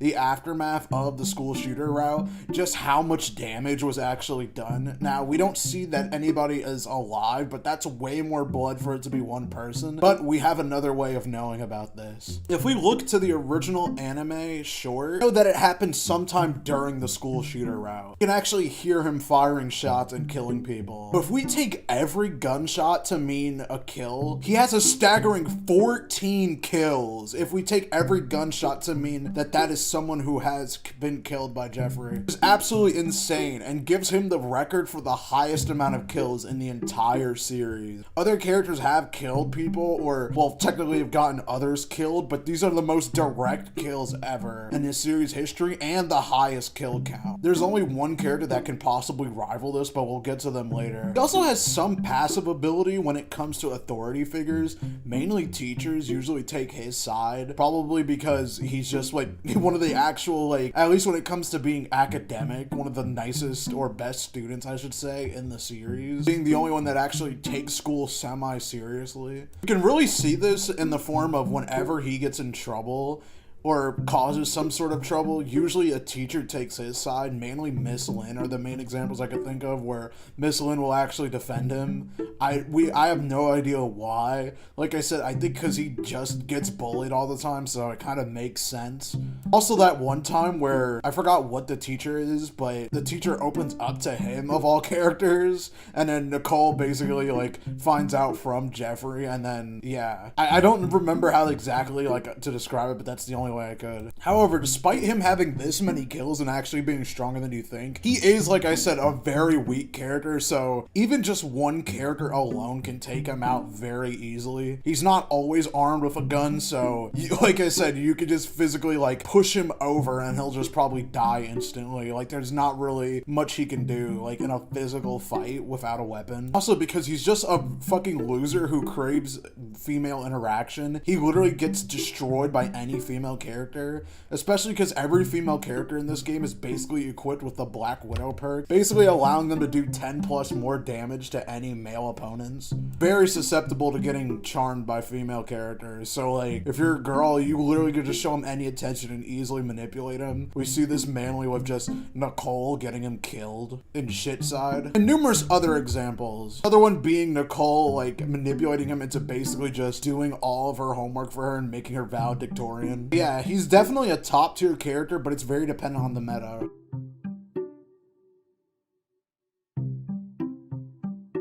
Taking a quick deviation from the more powerful characters in the series, this is one character I can confidently say is around the upper mid-tier to mid-tier range of characters. Ari is a mostly timid character who doesn't really fight back that much. However, she can hurl insults when it comes to it and stand with the top tiers of the game. To an extent, however, she knows pretty much when to back down from a fight. However, just like most mid-tiers in games, she has a few gimmicks to actually help her keep up with the rest of the characters. For example, she's one of the few characters that are armed at all times, like a knife. Now, this knife has special properties. You can actually backstab any opponent, results in a one-shot. Most characters. I'll get into that in a sec. Basically, this doesn't work on certain characters that are above 200 HP. For example, Nicole's brother and Kyler have higher health pools than most other characters, so they wouldn't get backstabbed. However, they are male, so there is a 10% damage bonus because she does also come equipped with the Black Widow perk like most female characters. However, However, she has an additional bonus to this. She also comes equipped with the Lady Killer perk because Ari's gay, which is actually pretty powerful ability in Class of 09 considering that most of the female characters in this game are fucking gay as shit. The Lady Killer perk essentially acts as a male and lesbian female version of the Black Widow perk, so she has even more damage added on. She has an additional 20 damage. This is also useful against female opponents just because of the additional damage boost and the female charisma options that are enabled with the Lady Killer perk. For example, she's able to deuce Kelly in that one route with the sex rehab program, and Jekka to an extent and Flipside, even though that was kind of a one-sided thing. Also the same thing with Nicole as well, but like I said, another one-sided situation. However, even though she has a lot of distinct advantages, she does have a lot of like anti-feats that really lower her placement on the power scaling. For example, she's easily defeated like by higher tier characters who are just better and have like way worse insult. Also, she's very submissive and likes being a fucking freak who just gets abused. So yeah, low self-esteem, low mental health, very easy target for the Hat Man. Although she doesn't really use drugs as much as the other characters at least. She easily gets manipulated by Nicole, but to her credit, Nicole is like a higher tier character than most. She's one of the most powerful characters, which I'll get into later. So that's not really fair. And plus that's every character Nicole meets, basically. Probably her most damning feat of all is in Flipside, when she gets killed by Jekka while she's drunk driving, which is really bad because that is a very weakened version of Jekka under intoxication with the nausea debuff, and Flipside Jekka, who overall is just the weakest form of Jekka, is not a good look. However, the car did do most of the work in killing her, so it wasn't really Jekka, it was Jekka at the wheel of the car. The car is one of the more powerful characters because it's a fucking car.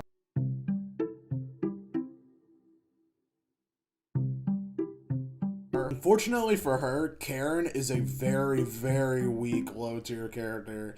She has basically no feats or anything at all. She's just a nicer, kinder version of Jeffrey, who's also a girl. She has the Black Widow perk, but literally can't use it just because she's nice. She also gets easily manipulated by a lot of characters just because it's her. Like, there's not really anything. She has nothing unique going for her. And while I do like her as a character, there's literally just nothing to go off. So she's probably one of the weakest characters in the entire series.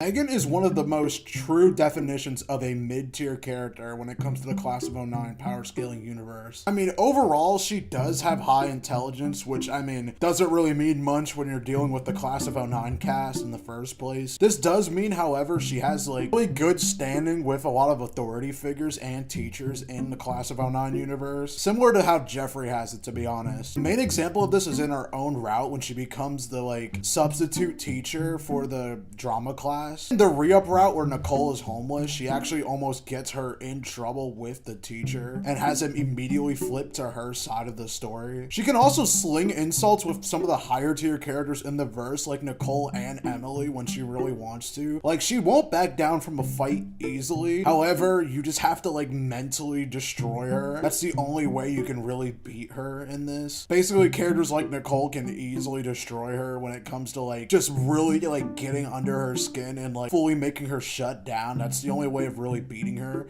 However, against lower tier characters, it's an almost unwinnable matchup. Her stuck-up kiss-ass attitude is also a really good combination with her hacks ability. Basically, it's similar to Makima from Chainsaw Man, except to a way lesser extent. She can basically manipulate people that she sees lower than her, and this is mainly used just to get people to do whatever she wants, especially when she lets her being the substitute teacher go to her head and basically just forces everyone to be, like, submissive to her to an extent. Basically, against lower tier characters, she's an absolute monster, but against a lot of the higher tier characters, there's just a lot you could do. Like, if she was in a physical fight with a lot of other characters, she would definitely lose. Like, she has no physical abilities, as far as we can tell. Also, her hostage relationship with Hunter, basically, that's the main example of, like, how her power really works. Hunter doesn't want to be in a relationship with her, but Megan probably just won't let him leave, even if he wanted to. Besides from that, the manipulation, that's all she really has under her belt. There's not really many other feats of power that we can clearly see.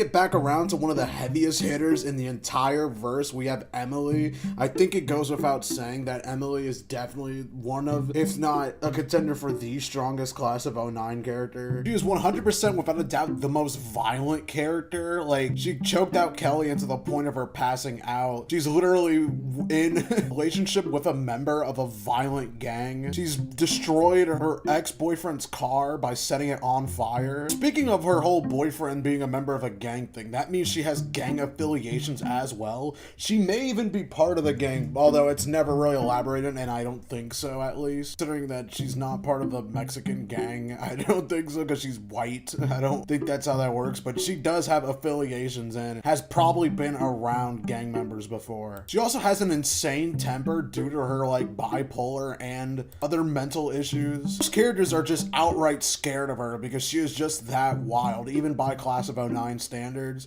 She also has some resistances to, like, insanely hard drugs that she does on, like, a daily basis. Even adult characters, like Nicole's mom, is scared of Emily. One of the only characters, I think, if all of the main cast, or at least all of the main girls definitely, if they were all just in a fight with each other, like free-for-all style, she is definitely the most powerful one, and she will take down all of them, in my opinion. Because she's the only one that's willing to fight and has gotten into physical altercations before. None of the other characters are physically violent for the most part, only really, like, mentally violent. Or I guess I should say, they just mentally, like, fuck with people. Power's even more increased when she's not being, like, restricted by Sarah Quill, which actually calms her down, but when she's off of it, she is a complete monster. Even characters like Nicole are scared of what Emily is actually capable of, and she's the one that makes Nicole realize that, damn, I may be fucked up, but she is way more fucked up. And that's an insane feat because Nicole isn't really fazed by anything and does all sorts of fucked up shit, but for someone to, like, even rival her is absolutely insane. However, Nicole was able to tame her in some sort of way at least and stop things from getting too out of control in her route, even though she did die, but yeah.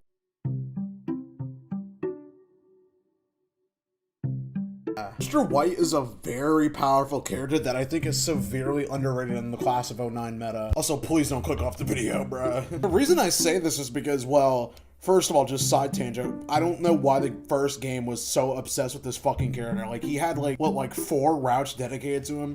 Anyway, first of all, his feats are absolutely insane. He was able to brainwash the entire school, like, literally in moments, into believing his fucked up ideology, which, I mean, to be fair, half the school is white, and also, he's doing with the students of class of 09, so, like, they're all really stupid and have, like, a peanut brain. You know what I mean? But that's still insane, though. And his biggest feat, he's the only class of 09 character to be fucking building level. We know this solely based off of what Nicole says in the route where he blows up the fucking charity bingo event. Bingo halls are big as fuck, by the way. And she said that the bomb could level a food court, and that Nicole and the other girls were literally the only survivors of that situation, meaning that he killed at least 50 plus people, considering just how big those halls are, and that's a lot of people because it was a charity event. There could be more, but I refuse to believe he killed more than at least 50, and even still, that is the highest kill count in the entire series. Kelly is very much on the weaker side of power scaling in the class of 09 universe. Not really having anything notable at all. The only thing I can really say is that along with her and Jekka, they are canonically some of the more, like, attractive characters. The only reason I'm basing this off of is what Nicole says, sort of, in the flip side. Also, just the fact that Emily as a character is seen as, like, you know, I guess the word is promiscuous. She just, like, gets around a lot. If this was about how many bodies she probably has, then this would definitely be, she'd probably be considered a way more powerful character, but that's not based off of this at all. I also want to mention that she's, like, really fucking stupid, like, almost Crispin levels of stupid. She's basically the female Crispin, except just prettier. Her main feat is getting a fucking job. That's literally the biggest feat that she has to her name, because most other characters don't have a job in this universe, at least, well, the students. But other than that, there's not really any feats that she has, so she's just, like, on the lower end of the tier list.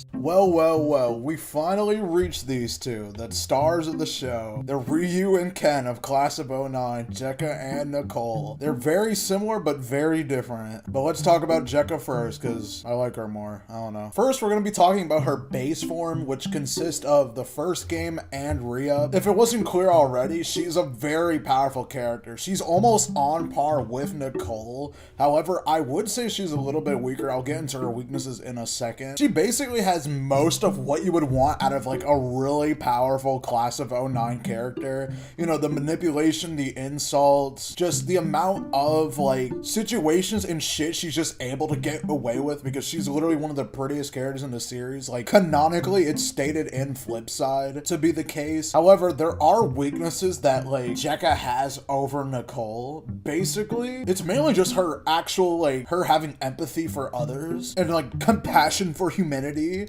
which is something Nicole, like, lacks, at least mostly lacks, especially later on in her other forms. She's often the voice of reason, at least when it comes to her and Nicole. She's the one to usually try to talk down Nicole on, like, some of the more insane shit Nicole does. She also has, like, a future ahead of her, at least to some extent. She talks about how she wants to go to college and stuff, and actually has plans for her future, unlike Nicole, which is honestly a weakness, because just Nicole just doesn't give a fuck. But Jekka at least gives a little bit more of a fuck. One weakness that's actually shared between the two that I feel like a lot of people don't talk about is they kind of need each other. Like, they're the only two characters in the whole series that I would genuinely consider friends with each other. Like, they have each other's backs, well, for the most part. We'll get into that a little bit later. And honestly, when they're by themselves, they're way weaker in power. Usually it's their combined might that actually makes them like anything to be feared. And most of the time when they're by themselves, they can't really handle themselves. I think Nicole is better at this than Jekka. I feel like when Jekka's by herself, she kind of collapses, which is basically pretty much shown in Flipside. I feel like Jekka, in a way, the closest comparison to another character, you could say she's like Gohan from Dragon Ball, where she has all this potential to be just as bad as Nicole, but like her empathy and just reasoning like prevent her from reaching these heights. This is shown mainly in the white nationalist route, where she's basically made to be like a high-ranking member of the fucking club or whatever, and she literally orders people to kill Jeffrey, and they just do it. Like, that's something probably Nicole would have done if she wasn't against that route. And the biggest thing showing that like she could be as bad as Nicole if she really wanted to, she literally got that one dude to fucking kill his mom for her. So like, you know what I mean? But she literally had Nicole's help to make that possible. Like, Nicole was the one egging her on to say that. So yeah, without that, I don't think she would have done that.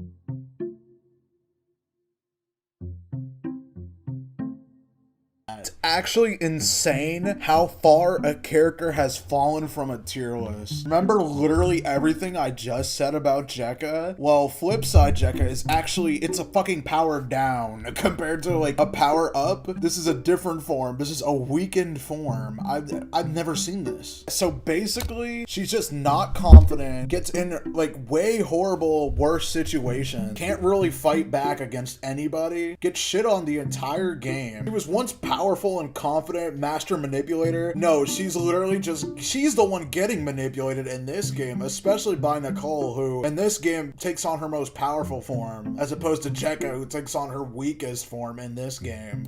She also has to resort to like literally degrading herself for money. Like, there's just nothing positive I could really say about this version. She's just way weaker, way less W's. There's no feats that she actually has in this game, I think. Like, there's nothing good that happens to her. And I'm not saying any of this is her fault. It's more just the game's fault, but like, I just don't know what happened. Even with the protagonist phone power, she's still, it like just doesn't matter because all of the options are shit anyway. Anime Jekka, or I guess Annie Jekka in this case, were first introduced to the Annieverse of Class of '09.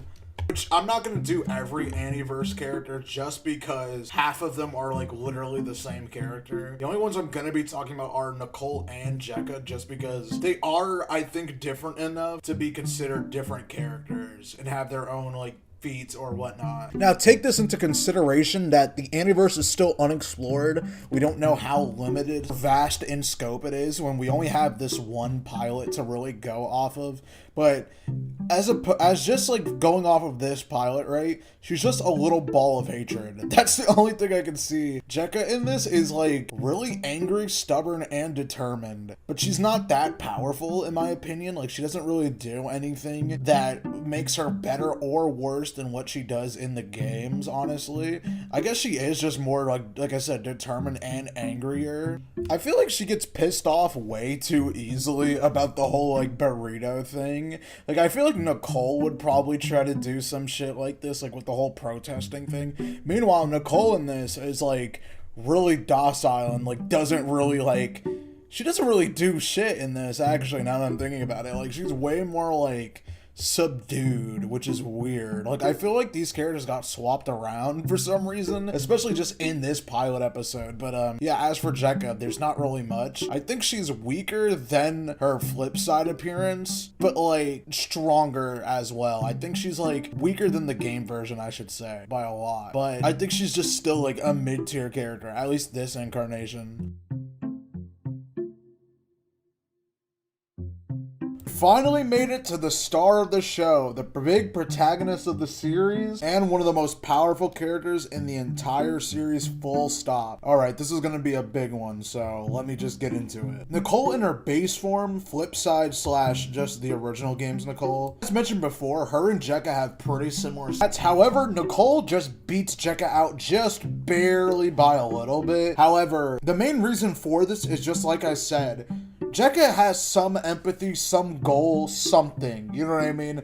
There's something in her brain that makes her not want to be as bad as Nicole. Nicole doesn't have this issue. For the most part, she is just completely no fucks given. There's some parts of her that make her feel empathy or remorse, but it's very little in compared to Jekka. And honestly, Nicole, she just wants to make everyone else feel as miserable as she does. She's also a lot more determined than Jekka to get what she wants. Like, she'll just go through any lengths to really get what she wants. She's expert at manipulating people. Like the best there is, there's not a single character that she cannot like manipulate in some fashion, and it actually helps her get out of a lot of situations. Speaking of situations, she also probably has one of the higher kill counts as well, like a Jeffrey and Mr. White level kill count, mainly from the white nationalist route where she gets the school burned down. Now she didn't do this, but I mean it was her doing. She's the reason why that actually happened in the first place. And it's assumed that the entire school got caught up in that situation because the whole school basically turned to Mr. White's side in his fucked up beliefs. So we can just assume that every single person in that building is dead. Now, we're only going by the actual like named characters because obviously they've said that there's many background students that are just randomly mentioned, or like they'll talk about characters that we don't have names or any confirmation for. So if we just go by that, every named character I'm gonna count as being a part of this because the school is completely engulfed in flames. I highly doubt anybody survived this. Like if you were in that building, you're cooked. Like you're literally singed, dead and gone. Adding up to all the faculty, unless I'm stupid, correct me if I'm wrong, there is 21 confirmed staff and students. So technically she got 21 different people killed.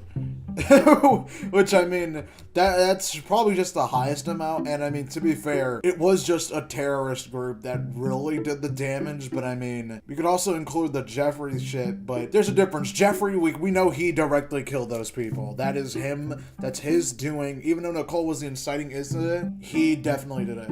Thing actually funny about Nicole here, I just want to mention, right, is that despite her being, you know, like really powerful, she actually has the highest amount of losses in the entire series. Basically meaning any ending where like she loses in some way, whether it be like her literally dying, her being homeless, or any other thing that just basically like where she just is like defeated or like just can't really do anything against weaker characters, like her mom, for example. And that's kind of just the nature of Class of 09. Like, it's a series with like a lot of crazy, like high level characters, but then at the same time, they could also be defeated by a lot weaker characters, even though that's usually not the case. But like some characters that are like way more powerful can easily be defeated at some times just because of how the story works.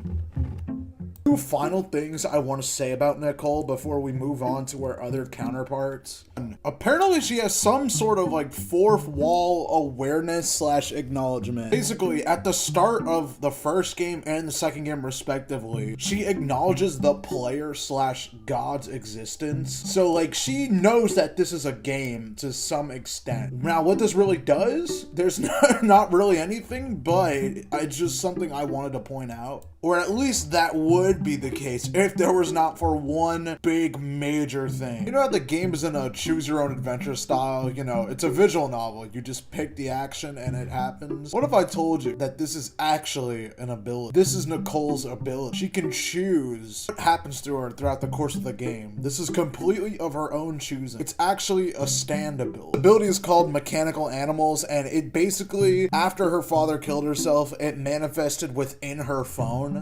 Ability basically throughout the course of her life, there's certain moments, it's completely random when these moments will happen, mind you, where she has to choose between several different options. These options which affect the entire trajectory and course of her life, and she has to choose them. If she doesn't, she'll just be stuck in limbo forever. Basically, she's just suspended until an option is chosen. These are basically the choices that are presented throughout each of the games. And all the choices that are wrong or incorrect, basically, the ones that result in her losing or having a negative outcome, such as her like dying or something like that, she can basically just restart from a save if necessary until she chooses the right option.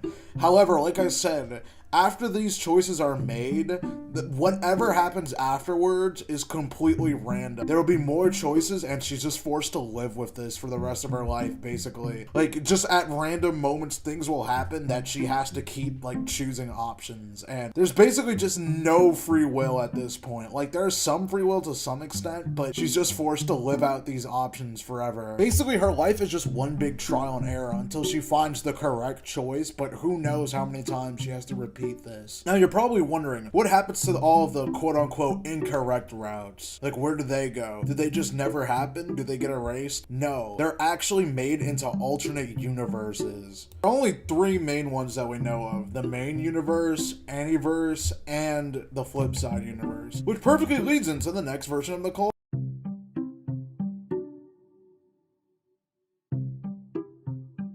Yeah, Dark Cole or Evil Nicole, whatever you want to call her. She's basically the most powerful version of Nicole, who basically just casted aside everything that Nicole had going for her. The little friends that she did have, so basically meaning just Jekka, and just any moral like things that she had that would make her question her actions, she just completely thrown it out of the window. This is the most self-destructive, violent, and just straight up evil version of Nicole, making her the most powerful. She's just Nicole without anything holding her back, basically. She just straight up doesn't give a shit about anything but herself. And even then, she doesn't even care about herself for the most part. Now we've finally reached the last character I'm going to be talking about in this video, is Annie Cole from the anime verse. And yeah, this is definitely probably the weakest version of Nicole, I would say. There's not really anything super notable about her.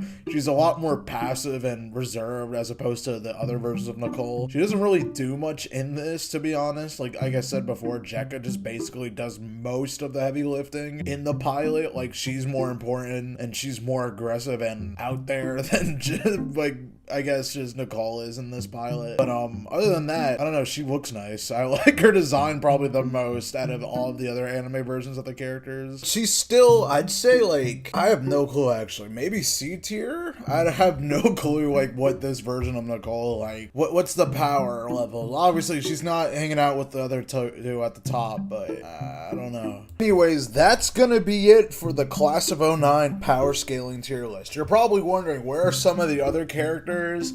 I did the most characters that I think are actually like worth talking about at least a little bit. Like, a lot of the other characters, they just don't have anything to really go off of, even though, like, half of this video is me just making shit up. Like, it just complete bullshit. It's still, like, I can't do it for every single character. Like, even some characters are just, there's literally, like, I have no clue what to say. Like, what do you want me to say about Crispin, like, actually? You know what I mean? Like, I like Crispin, but, like, I can't bullshit feats for him or anything like that. Like, it would just be me repeating a lot of the same things, and this video is already repetitive. Also, obviously, if you couldn't tell, this video is 100% a joke, and nothing in it is meant to be taken seriously. I mean, I'm power scaling fucking stupid teenagers that don't have any actual abilities, and I'm just making shit up.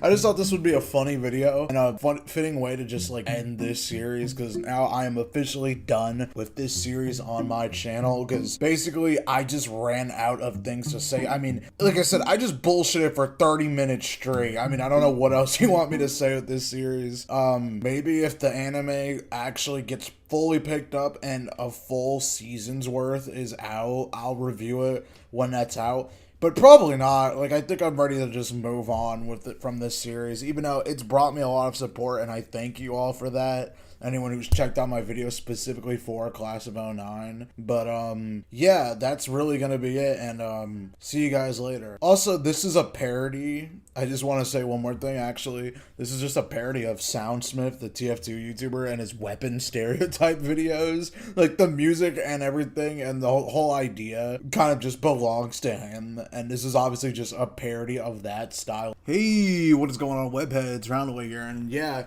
you probably made it, hopefully. Thanks for actually watching this, like, super massive compilation video, you know what I mean? This isn't like, it's literally just all of my old Class of 09 videos just combined into one. I just wanted to see what would happen if I did this, you know what I mean? Like, just in case, I don't know, anyone discovers this or just wants to watch them all, like, in order without going to the playlist. I'm probably gonna do this for, like, a lot of other videos, because I have a lot of videos on this channel, and I already make, like, you know, pretty much video essays and stuff, like, stuff you just, like, listen to in the background anyway, so I might do that with a couple of my videos. I might just upload, like, a few of them, and then, obviously, you know, I'll still, like, those will just be substitutes for when I make, like, actual videos, but, yeah, thanks for watching it, if you actually did watch it for some reason, or if you literally just skipped to this part, because I know a lot of people don't really care about Class of 09, you know what I mean, if you just want to skip to this part, but, yeah. Also, I might be making a video sometime soon. Don't count on it, because I'm not really sure right now. It's gonna mention Class of 09 a little bit, but it's not about it. Like, it's about the game, but not really. Like, it's another game series that's similar to it, kind of, but, yeah, we'll just see, but, yeah.